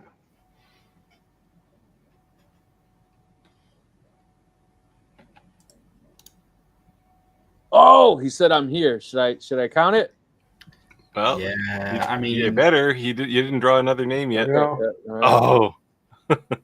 Okay. Got in. David, you got in nick of time. We're gonna honor that. I guess it wasn't shown yet. There's a little bit of a lag, you know. All right, David. Let me go ahead and send you my email.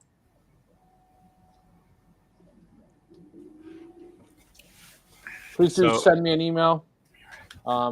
As the rules are, make sure that you are subscribers to all of our channels. You do at least share one video on each channel. You do at least comment on one video on each channel. Correction, Andy. Yeah. My RPM for 2024 was $16.44. See what I'm saying? I told you. That's insane. All right, I need someone to do the math. I can't even. Seriously, that just ruined my night. I'm sorry. I'll buy you a beer. You come to the East Coast. I'll buy you a beer. You can afford it. I mean, $960,000, right?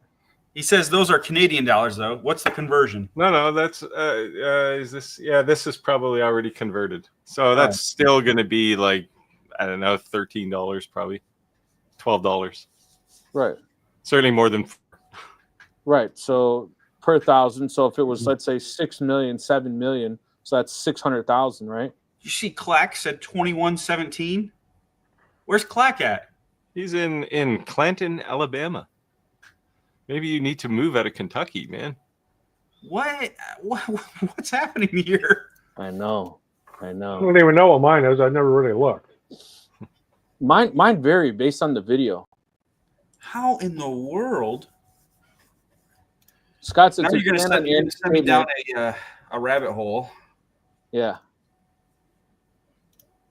No, and I Andy, I hear you, because I do that a lot with manufacturers, and they're trying to haggle. I've even had, if you've seen on our group page, there's some manufacturers posting some pretty expensive, insane lasers, and they're like, we'll give it to you at a dealer cost, 50% off. Well, that just means their cost, right?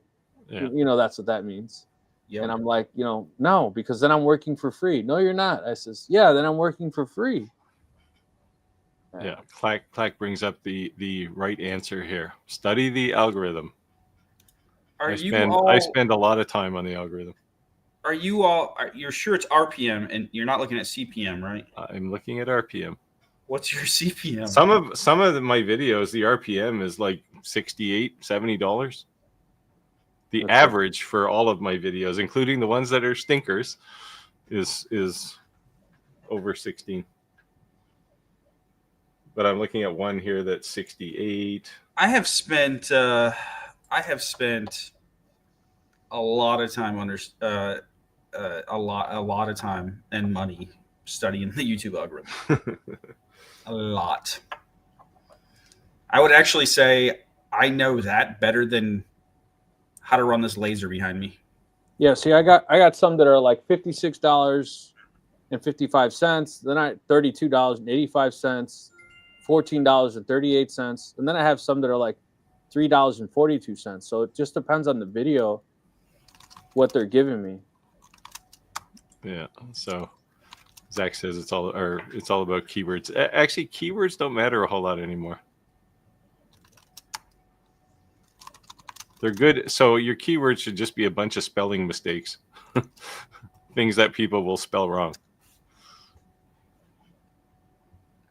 Yeah, like what's my highest? Okay, a couple questions. You all don't use mid-rolls. No. I do. Okay. I mean, if it's a long video, a mid-roll will get put in there. Yeah. Yeah. So my beware more than 8 minutes, but yeah, my beware pump and dump video, $56.55 RPM. Yeah. Anyways, guys, I'm poor. Yeah, but then, like I said, like the nano laser, my RPM is 51 cents. wow. You know what I mean? Like what? Yeah,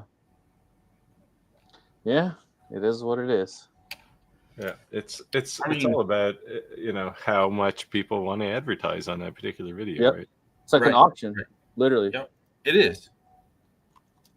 So,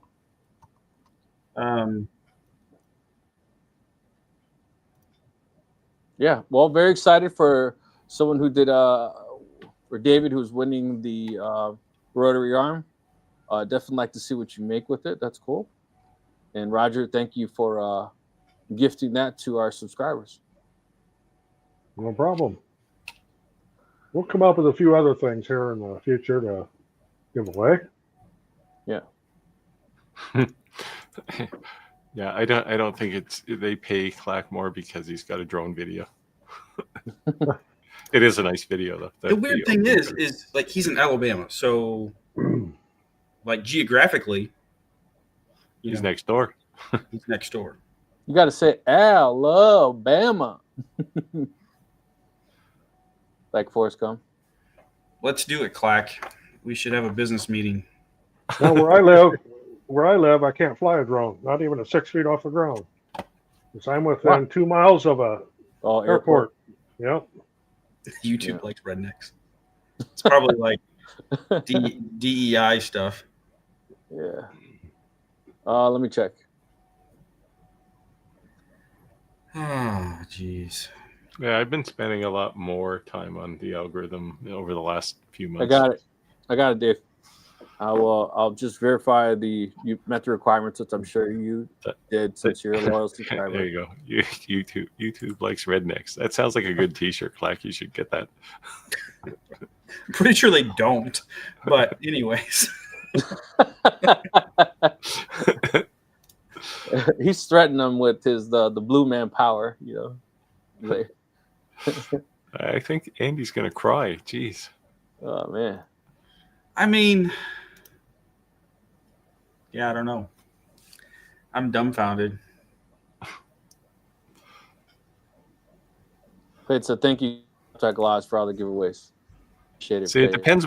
It depends when you spent all the money on your study of the algorithm, because the algorithm changes all the time. Right? They find more ways to screw YouTubers. I think it's been nonstop. Yeah, I did get invited to the YouTube boot camp thing there to you did? Talk to them. Yeah, so I said, sure, I'll go. Why not? Cool. Which one I just got declined.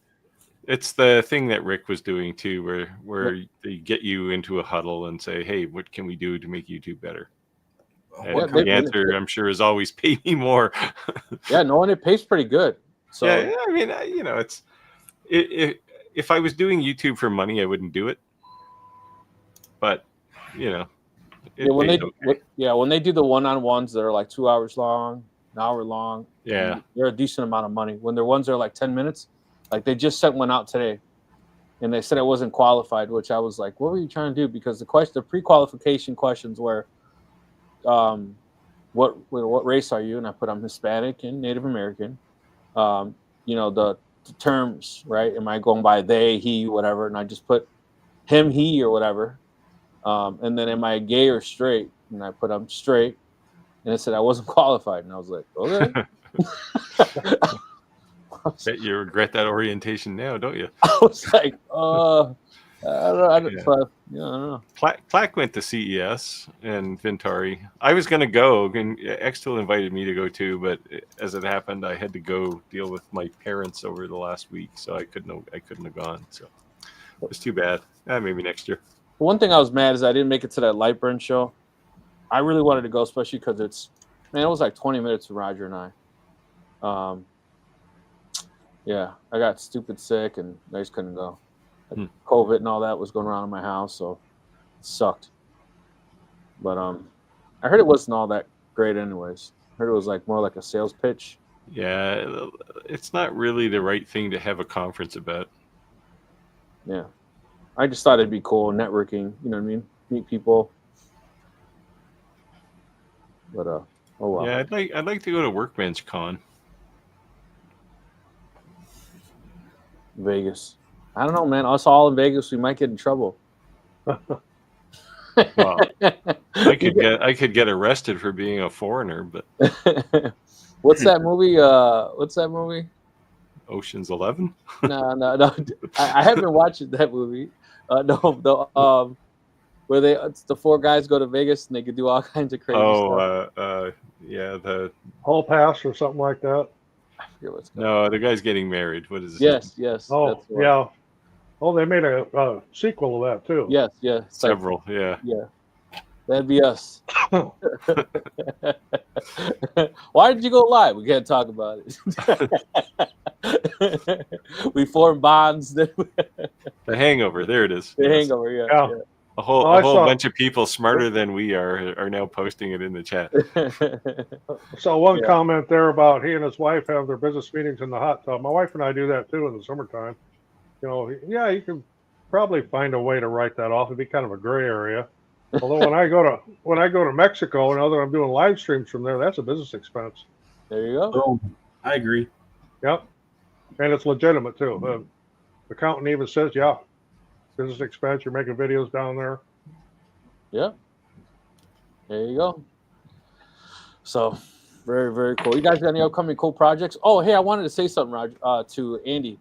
I kind of said on Facebook that I was, in the market to looking for the CNC, and I think I said it last week, but I just wanted to say it again that people made assumptions immediately, like, oh, so you're kind of going to go hard on the CD because CNC now with Andy kind of in your corner, huh? Is he going to teach you the business? He's going to give you the course for free? And I said no. And they said, well, he wouldn't give it to you free. I said, I didn't even ask. And they said, well, why wouldn't you ask him? I said, because that's how he makes a living.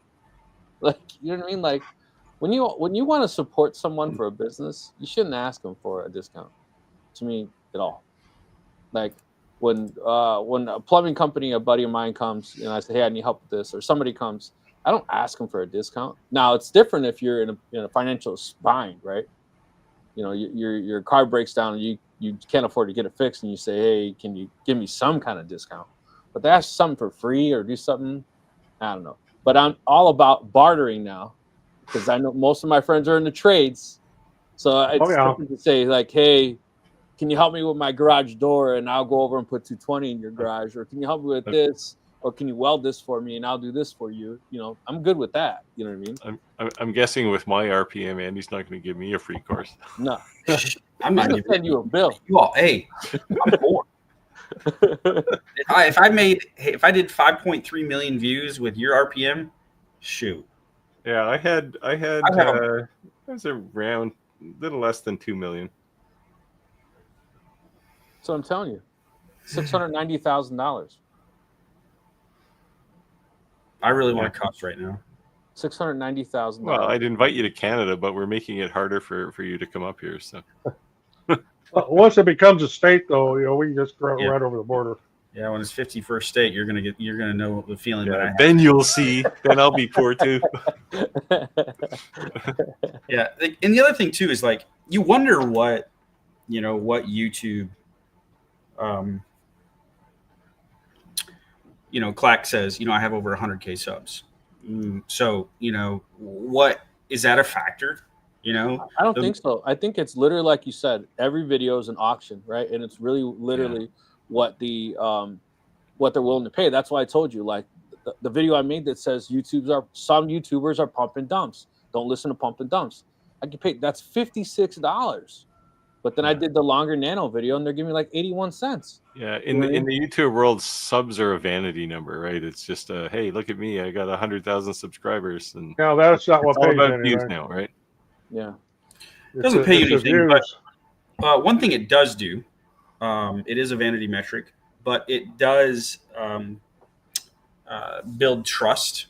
Yes, it does build trust. But the only thing that it can hurt you on is that when you post a video, if your own subscribers or subs that don't watch your videos, or you don't have a longer, what do they call it? Need a retention rate too. When your retention rate is low on your own subscribers, then they tend not to promote you as much. Mm-hmm. So, like for instance, some of my videos, it'll say like 80% of the views are from non-subscribers. I don't have 2 million subscribers. But if I had 2 million subscribers and 80% of my views were not my subscribers, and my subscribers were, growing like crazy, then they would assume it's not good content. Yeah. Clack points out they're returning viewers. Like when I put a video up,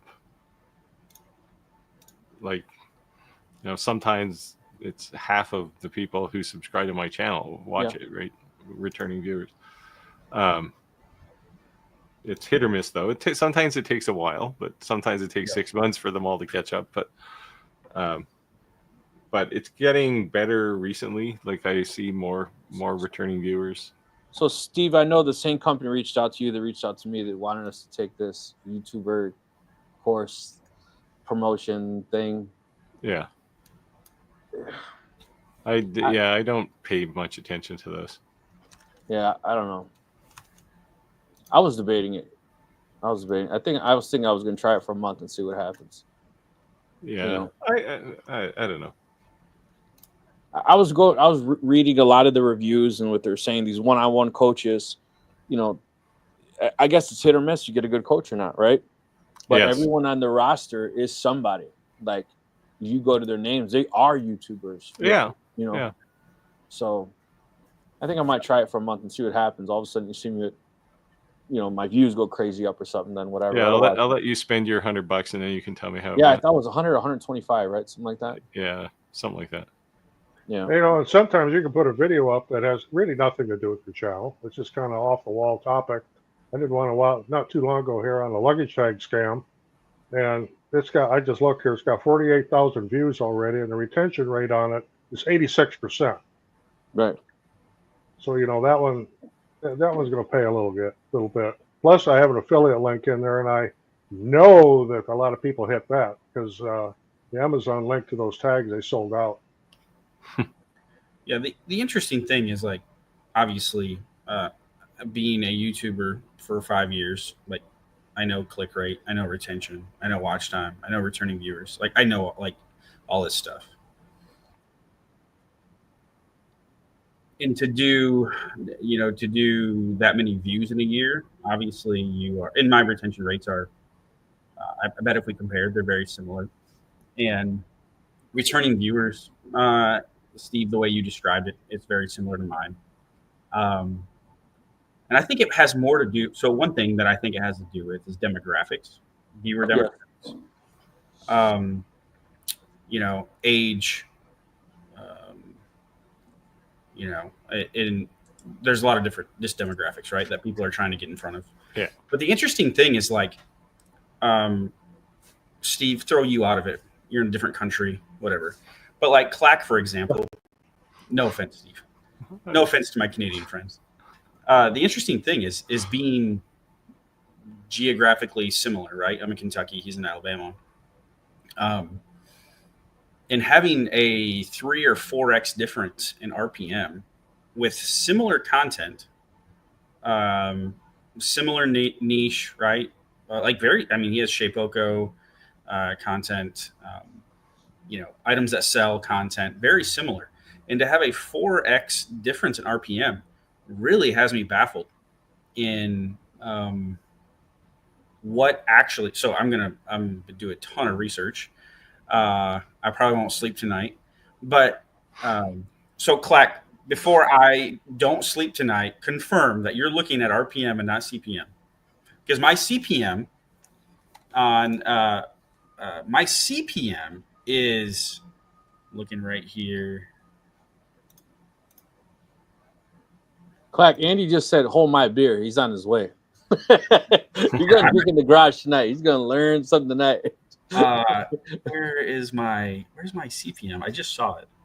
Yeah, he wants your email. Videos.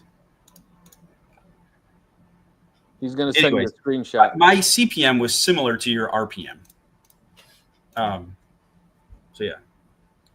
Andy at andybirdbuilds.com. So yeah, it's just interesting. I thought I was normal. It says Clack gets away more because he has cats running around and he talks to them. Well, that's why I brought the dogs in tonight. They're too small to see, though. That's the problem. I just looked mine up. My RPM last year was 1120. 1120, yeah. The other thing too is like there's a lot of things that go into RPM. It's not just, you know, they put in like channel memberships. Yeah. Premier.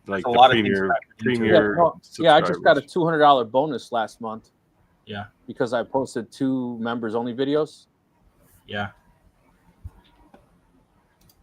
So and then YouTube told me that if I start posting members only videos, that they will guarantee that they will start sending me people who will be willing to be a member. I said, okay.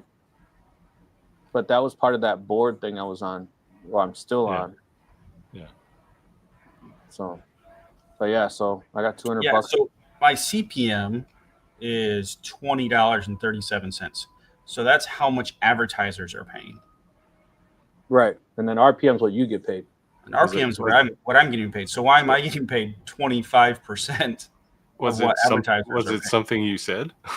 Right. Right? But what I'm saying is, so if you look and you're not looking at, if you look at the list where it shows all your videos, you know what I'm talking about? Yeah, I'm looking at like the average for the whole year. Right. So click on manage videos, right? And then it's going to show you, then click on analytics. And then at the bottom where it shows your top content for this period, right? Yes. So if you click on show more,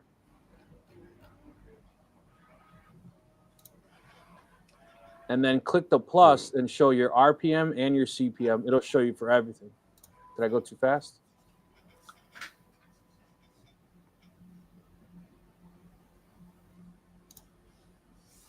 So that's how I was looking at it. And I'm telling you, like, not all my content pays the same. So when you're looking at, Right. if you were to try to basically make the money, you could literally see, well, this type of content is paying $50, and this type of content, like I said, the longer nano only paid me like 81 cents, but the pump and dump was, what is it? $56.55. So if I wanted to make, I could make more that type of content, to, make more money through the algorithm. So you could do the same thing if you're noticing you're making certain type of content. So even though it's kind of the same, whatever reason, maybe because someone wants to advertise bits on that video, or they want to advertise lenses for the laser, or some kind of blanks, it's the market who's bringing it. It's the auction. Yeah. But I like looking at it in that analytic view, so I can see all my videos. Yeah. I know. I like that idea. I think that makes a lot of sense. And maybe there's one that's weighting it down. I don't know. Right. Or just start making more content that you see that has a real high number. Yeah. And we went down this YouTube path tonight, but here is where you get into a YouTuber's dilemma, right? Do you start making videos that you get paid more, even if it's not the video that you want to make? It's easy for Steve to say. I can't do that. Well, yeah, I don't, like, my bread and butter doesn't come from YouTube. Right. YouTube is a passive hobby for me, right? Well, an active hobby, I'd say, but same with me. It's an active hobby, and it generates a pretty nice little cash income. I just looked to see what my ad revenue was for the last 28 days. That ad revenue last 28 days was $1,728. So I mean, that's not something you're going to live on. Right. Right. So to Andy, to your point, like if I was to do a review on a laser, right, and so I get $200, let's just say, right, but on that same exact laser, if I just made a challenge coin and I got 1 million views, I make more money on it seems like I get more views sometimes on making something and more retention on making something than on the review of the item itself. And that's why I add timestamps, because then I see my retention go up. Because then if at least something they don't want to see, like Steve says, Rick, why do you do the unboxing portion, right? So let's just say I don't want to see that. At least then if I put the timestamp, they can just click past it. Because if I didn't put the timestamp, they may just, Yeah, I tend lately, over probably the last 6 months, I've been putting chapters back in. Yep. That helps me a lot. Yeah, well, it's more of a mental thing for me, but it is interesting when you look at the analytics and you see a little blip one way or the other and you go, okay, what was happening then? Oh, it's like a chapter change, right? Yep. So it tells you what people are interested in. Right. Yeah, it's just really interesting. And so that's the dilemma, right? Like you might start seeing some higher RPM videos. Yeah. Yeah. Why is Or Andy newsflash: Andy Bird quits YouTube. This may be the last time you ever hear from me. Andy Bird might be over with. No, but honestly though, that's exactly it. Like seriously, if you looked at something and your regular content is averaging $18 and some off the wall random videos you're doing are in the $50 and $60 range, that's how you pay your bills. You may see your content totally change. Yep. Yeah. So, here's a good example from Nintendo. Doesn't subscribe to review channels. I guess then doesn't subscribe to mine. I try to find a reasonable balance. Like I want to make sure people understand the technology that's out there, but at the same time, I'm not going to do what well, there's so many of them that just do reviews, right? And that's all they do. And it's like, I want to actually, for myself, I want to do more projects, but sometimes you need people to understand lasers. Like the question came up tonight about, I bought a diode laser and I can't cut acrylic. Well, a good review could have helped with that, right? Yeah.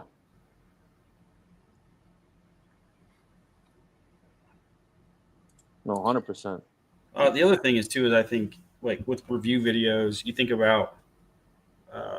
I know advertisers think about the intent of the viewer. When they're coming to look at a review video, they're most likely there's a large percentage of them in the market to buy. Yep. So they're a warmer customer. So advertisers are willing to pay more.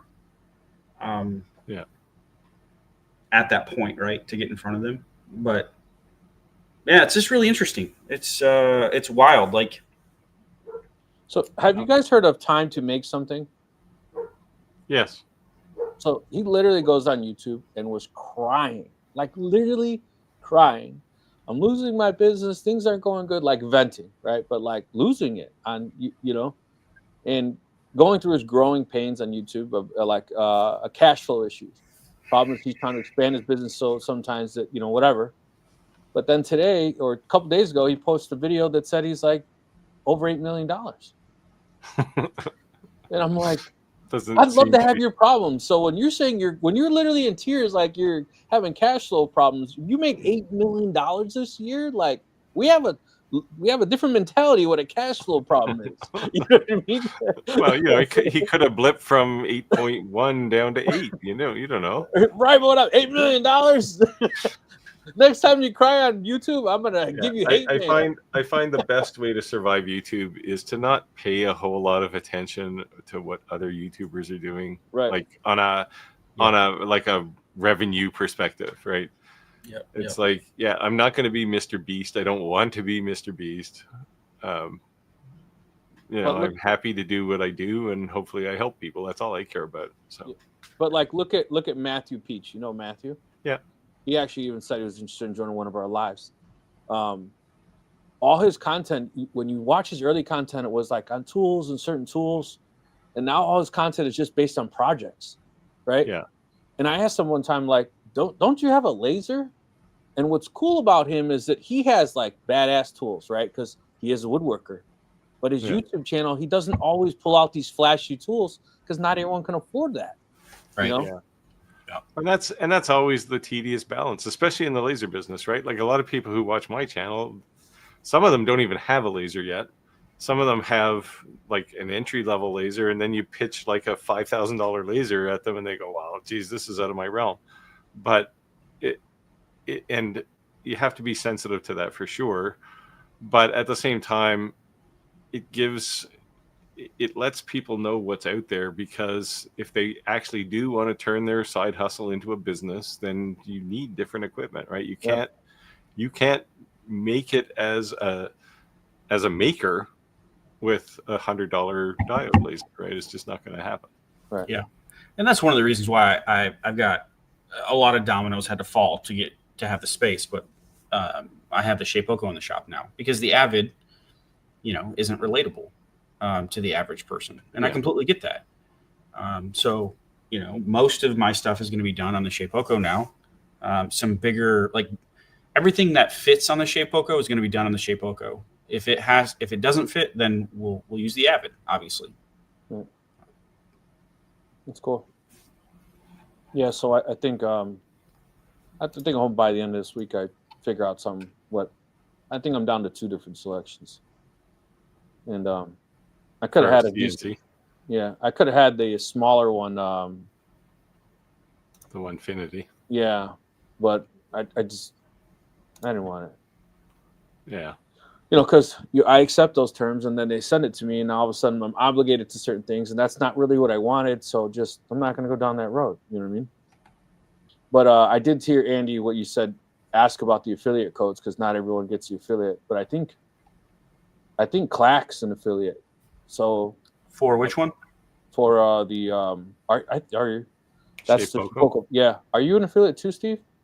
Not for Shapeoko. Yeah, because I heard that's hard to get, but Clack has it. So if worst case scenario, I'll use his. Yeah, I have one as well. Okay, or I'll use yours. Somebody's got to get something, so it's just not nothing. You know what I'm saying? Yeah. So, by the way, guys, since people are affiliates, if you're in the market to purchase something, it can't hurt to ask. At the end of the day, if you feel like our content is helping you and you're getting great value from it, it won't cost you anymore, but you're supporting us by using those affiliates.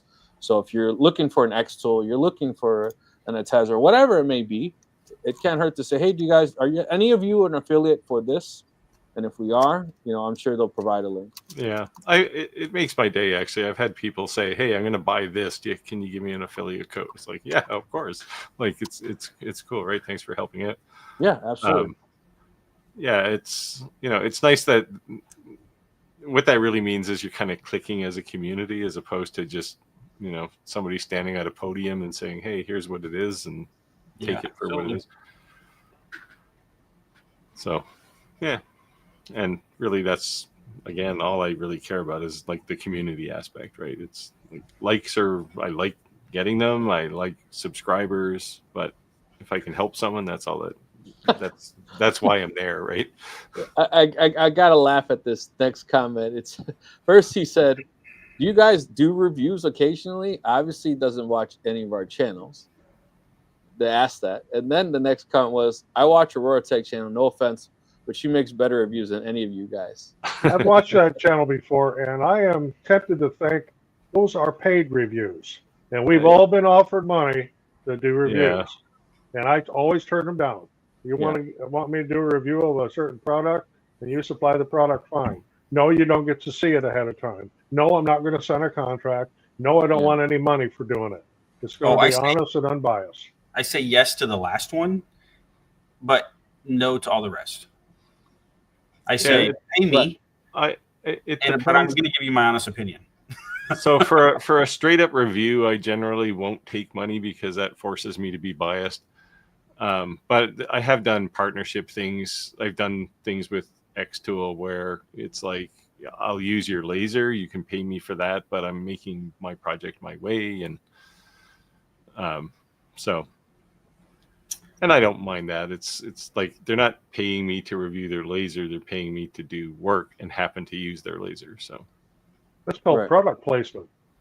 Movie studios do that too. That's how they pay for a lot of the movies. If you ever see a can of Coke in one of my videos, you know it's a product placement because I hate Coke. I kept doing that with Monster. I was making my videos. I'd put my Monster can in there. I was hoping one day, Monster would be like, hey, Rick. They'd at least send you a hat or something. No, they didn't send me jack. But but speaking of product placement, I was trying that, but it didn't work in my favor. However, I did get my son. Some people they'll say we got this. I don't know why this is staying up, but my son, we're doing a video on repairing my bathroom, and I said, Ricky, can we do this? And he says, we got this.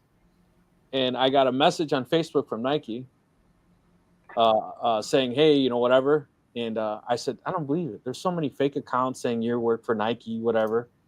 If you send me an email from @nike.com, I'll believe you. And I got an email. And it was because he said, we got this.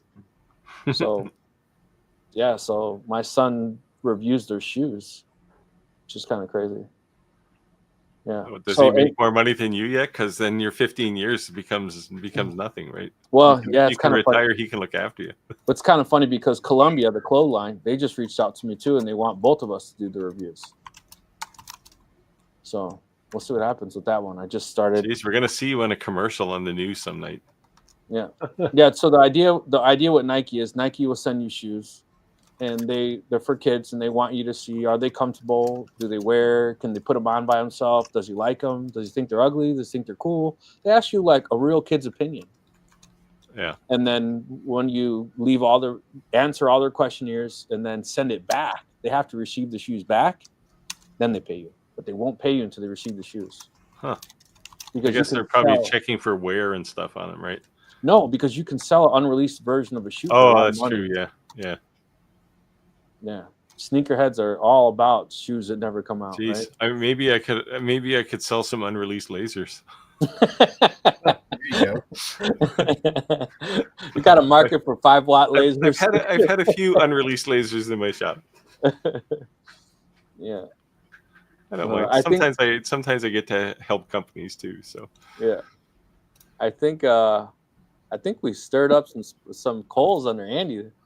yeah, he's just agitated there now. He's just keep seeing like this fume. Yeah. It's like this. He's got a dark aura.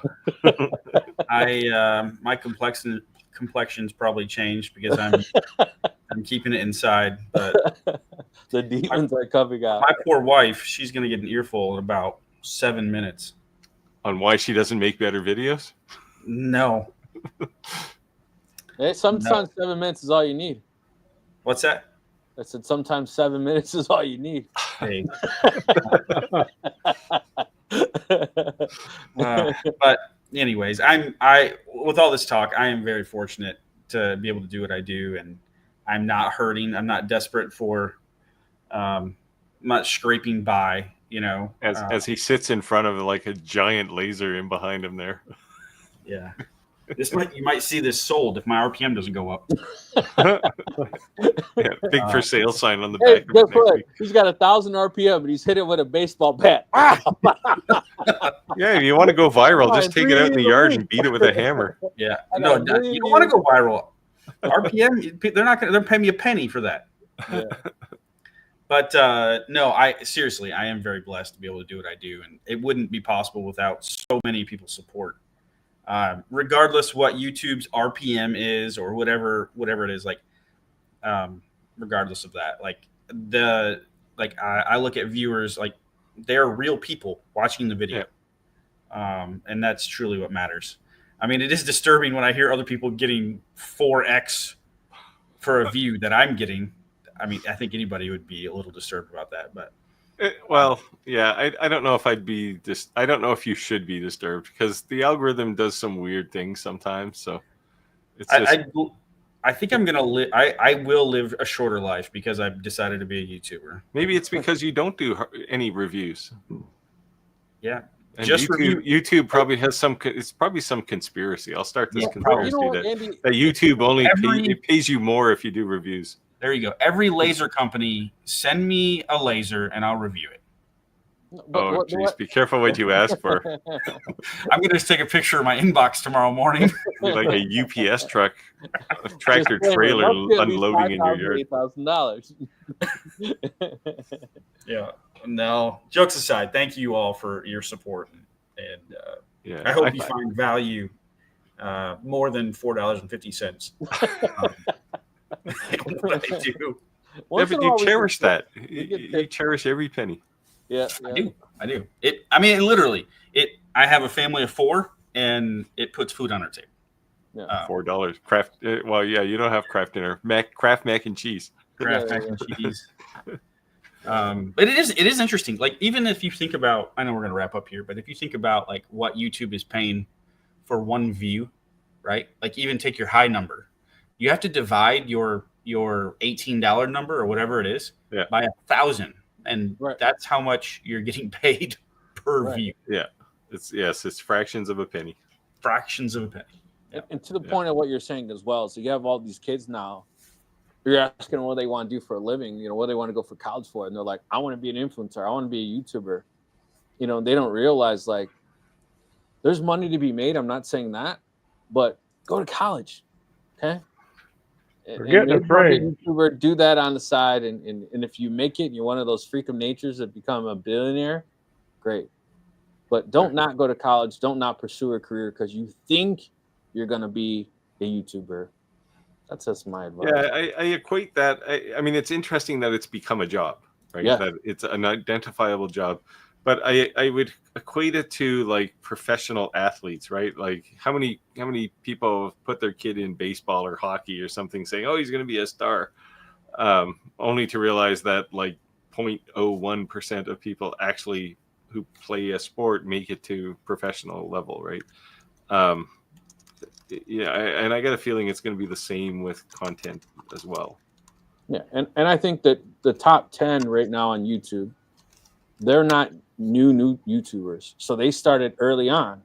Yeah. So that's an advantage, and they don't have to promote their content. They're being promoted from the social media platforms, right? Well, by YouTube too, right? Right. That's what I mean by social. Yeah. So if you made a video, if Andy made a video tomorrow that said turkey sandwich, and it was just his turkey sandwich, no one's gonna watch it at all. I'd watch it. He'd get one view. You know, but Mr. Beast does it.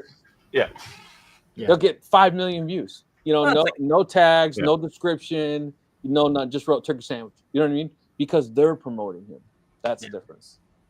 Yeah, it's interesting, and I know we got probably in the weeds here with YouTube, and I apologize for that, but No, but there's a lot of YouTubers that watch us as well. So, and at the end of the day, Google owns YouTube, right? So even if you own a barbershop, a flower shop, a woodworker, whatever, YouTube is a great way to advertise your business. So learning these type of tricks and tips from us could benefit any type of business. Yeah.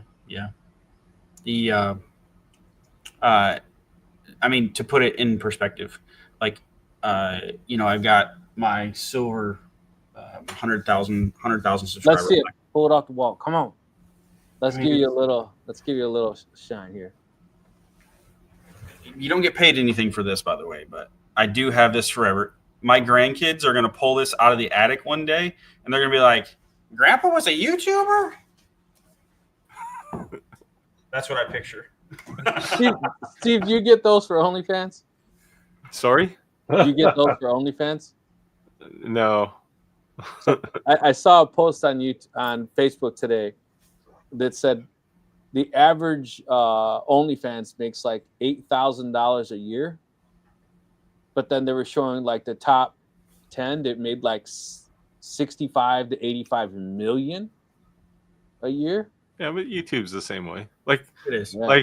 like all the YouTube channels that are out there, like they say like 93% of them fail, right? Like they just they wallow, right? So appreciate the fact that you have 100,000 people willing to watch you, and Absolutely. and and YouTube relies on that, honestly, because hey, you got 100,000 people. What are you complaining about? Your $4? What's the big deal?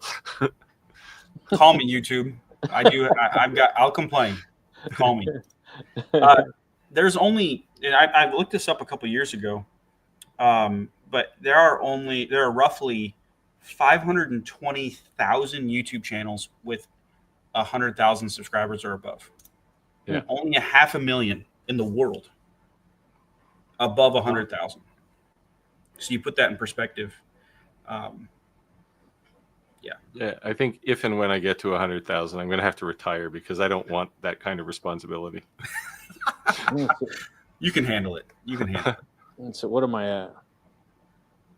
I rolled over 35 today.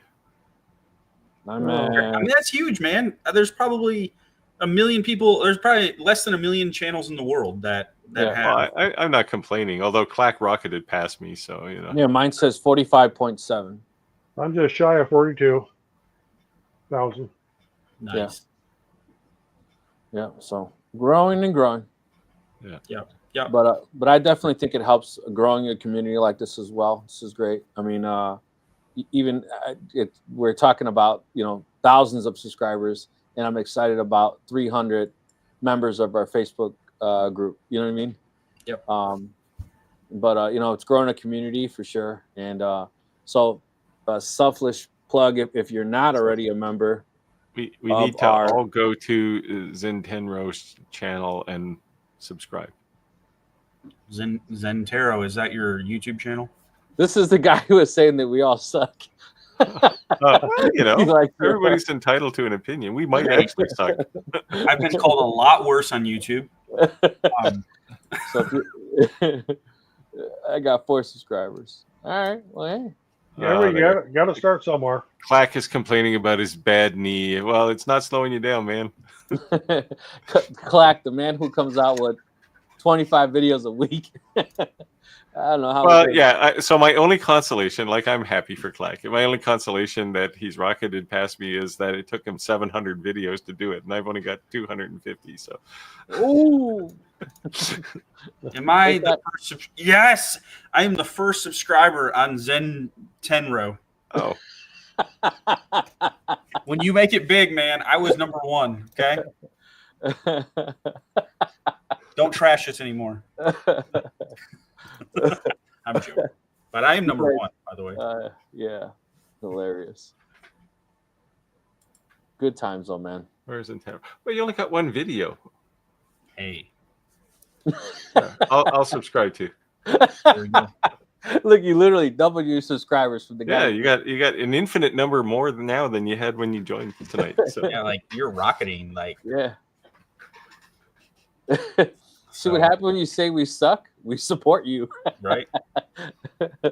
Yeah, I'm about when I look on social tracking, I'm about 1,000 of in the top 1,000 of YouTubers in Canada, which makes me pretty happy. Like it's just, you know, it's like, you know, there's probably a lot of people because of our RPMs. You know, there's probably a lot of YouTubers in Canada, and like Linus is here, right? I don't know if you watch Linus's channel. So you know, he's got 4 million subscribers or something, 5 million subscribers. Hey, Andy, my wife's French Canadian, so I think we need to get like a post office box in Canada and change our channels to Canada. You can just send it to my place, and I mean, and, you know, you may not get any checks; they'll all get deposited. But we're getting direct deposit, baby. What you talking about? Steve's gonna give me an allowance every month. Well, so 10 Row's got 1 more subscriber now, so we tripled his number of subscribers in 5 minutes. And I'll be the hater and say, nope. You said we suck. Centero said if those subs disappear, and next week and next week's Intenro will have gone viral and have 2 million subscribers. And will they remember us? I don't think so. As I said, he does 20 videos a week. Clack says, editing video right now. I have 251 shorts also. You know, yeah, so that's one thing that I think matters too is do more shorts, right? Like I'm actually, so the tool you use for generating shorts automatically, I think I'm going to subscribe to that and just pull out some pieces. Use my affiliate link, Steve. What's that? I said use my affiliate link, Steve. No, the reason. Well, send me a link. I'll use it. I'll send it. The reason I like it is because it actually gives you a score. Yeah. So it'll tell you. Yes. Yeah. You use Opus too, right? Yeah. Yeah. So I like it. Because there's like there's a lot of stuff short stuff I'd like to publish on Instagram or Facebook. Yep. And what's cool is that YouTube now does 3-minute shorts. Yeah. And YouTube just made it so you can edit the thumbnail on shorts. So some of my shorts that look like, I honestly think they'd get more views, but the thumbnail sucks. Like, why did it choose that? But you can only do it on a mobile, right? Not desktop.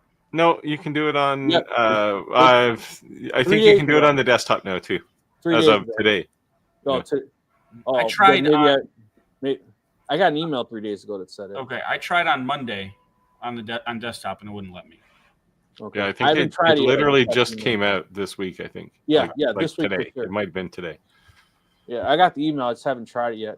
Yeah, what it was doing to pick your thumbnail for a short was it was going to the middle of the video and picking a frame out of the middle. Yeah. So if it happened to be you going, you know, that's what you got, right? Yeah. Sometimes I'm like, damn it, man, 51 views on the video. I'm like, it's good. Like, but it's, you know, exactly a stupid point. But the other thing that I like is like for our lives, for instance, I take 5 shorts from each one of our lives, but I link the short to the full length video. Yeah. Yeah. And that's what you want, right? I notice we don't get any restitution for that. So If you saw our RPMs, trust me, You know, it's not even paying off the $1,000 a month for streaming. You know, I found an opportunity. I thought I'd take it. No, I'm probably I won't do that with our live streams necessarily, but there's things I want to do to like make shorts to subscribe to or push things back into the channel. Yeah. Look, Centenro, you got all kinds of subscribers now. All right, now I guess we are influencers. That's cool. Now make us a video so we can watch it. Yes. Well, there's one there. I take this responsibility very seriously. What the heck? Well, you better make some kind of an award coin. Actually, I'm gonna do a video on coin making. So I did a bit of a deal with one of the AI generators, depth map generators. So Hey, I'm gonna put it all together and make a coin. Have you reached out to that supplier yet for the coin blanks? No, I really have to. Yeah. He's supposed to send me. I basically have about half of what he has in the store. That's the guy in the UK. Yeah. He's supposed to send me the rest. One of the things I was telling him was like he sells brass knuckles. I'm like, dude, like some places brass knuckles are illegal. Yeah, they're illegal here. They are? Yeah. Well, they are in Illinois too. No, they're not. They're illegal. No, sorry, illegal. Yes, Yeah. illegal here. They're illegal in Illinois. Yeah, I think the whole country it's illegal here. I hit somebody once with a pair of brass knuckles, and I saw their face get like rolled back, like the skin, like a can opener. Yeah. Yeah, you gotta be careful. We got a police officer on the screen tonight. I was a minor. That was a long time ago. The statutory limitations. Oh, look, see, Five. They're flying. All right, guys. Looks like it's 8:41, so we're past. Yeah, we're way over.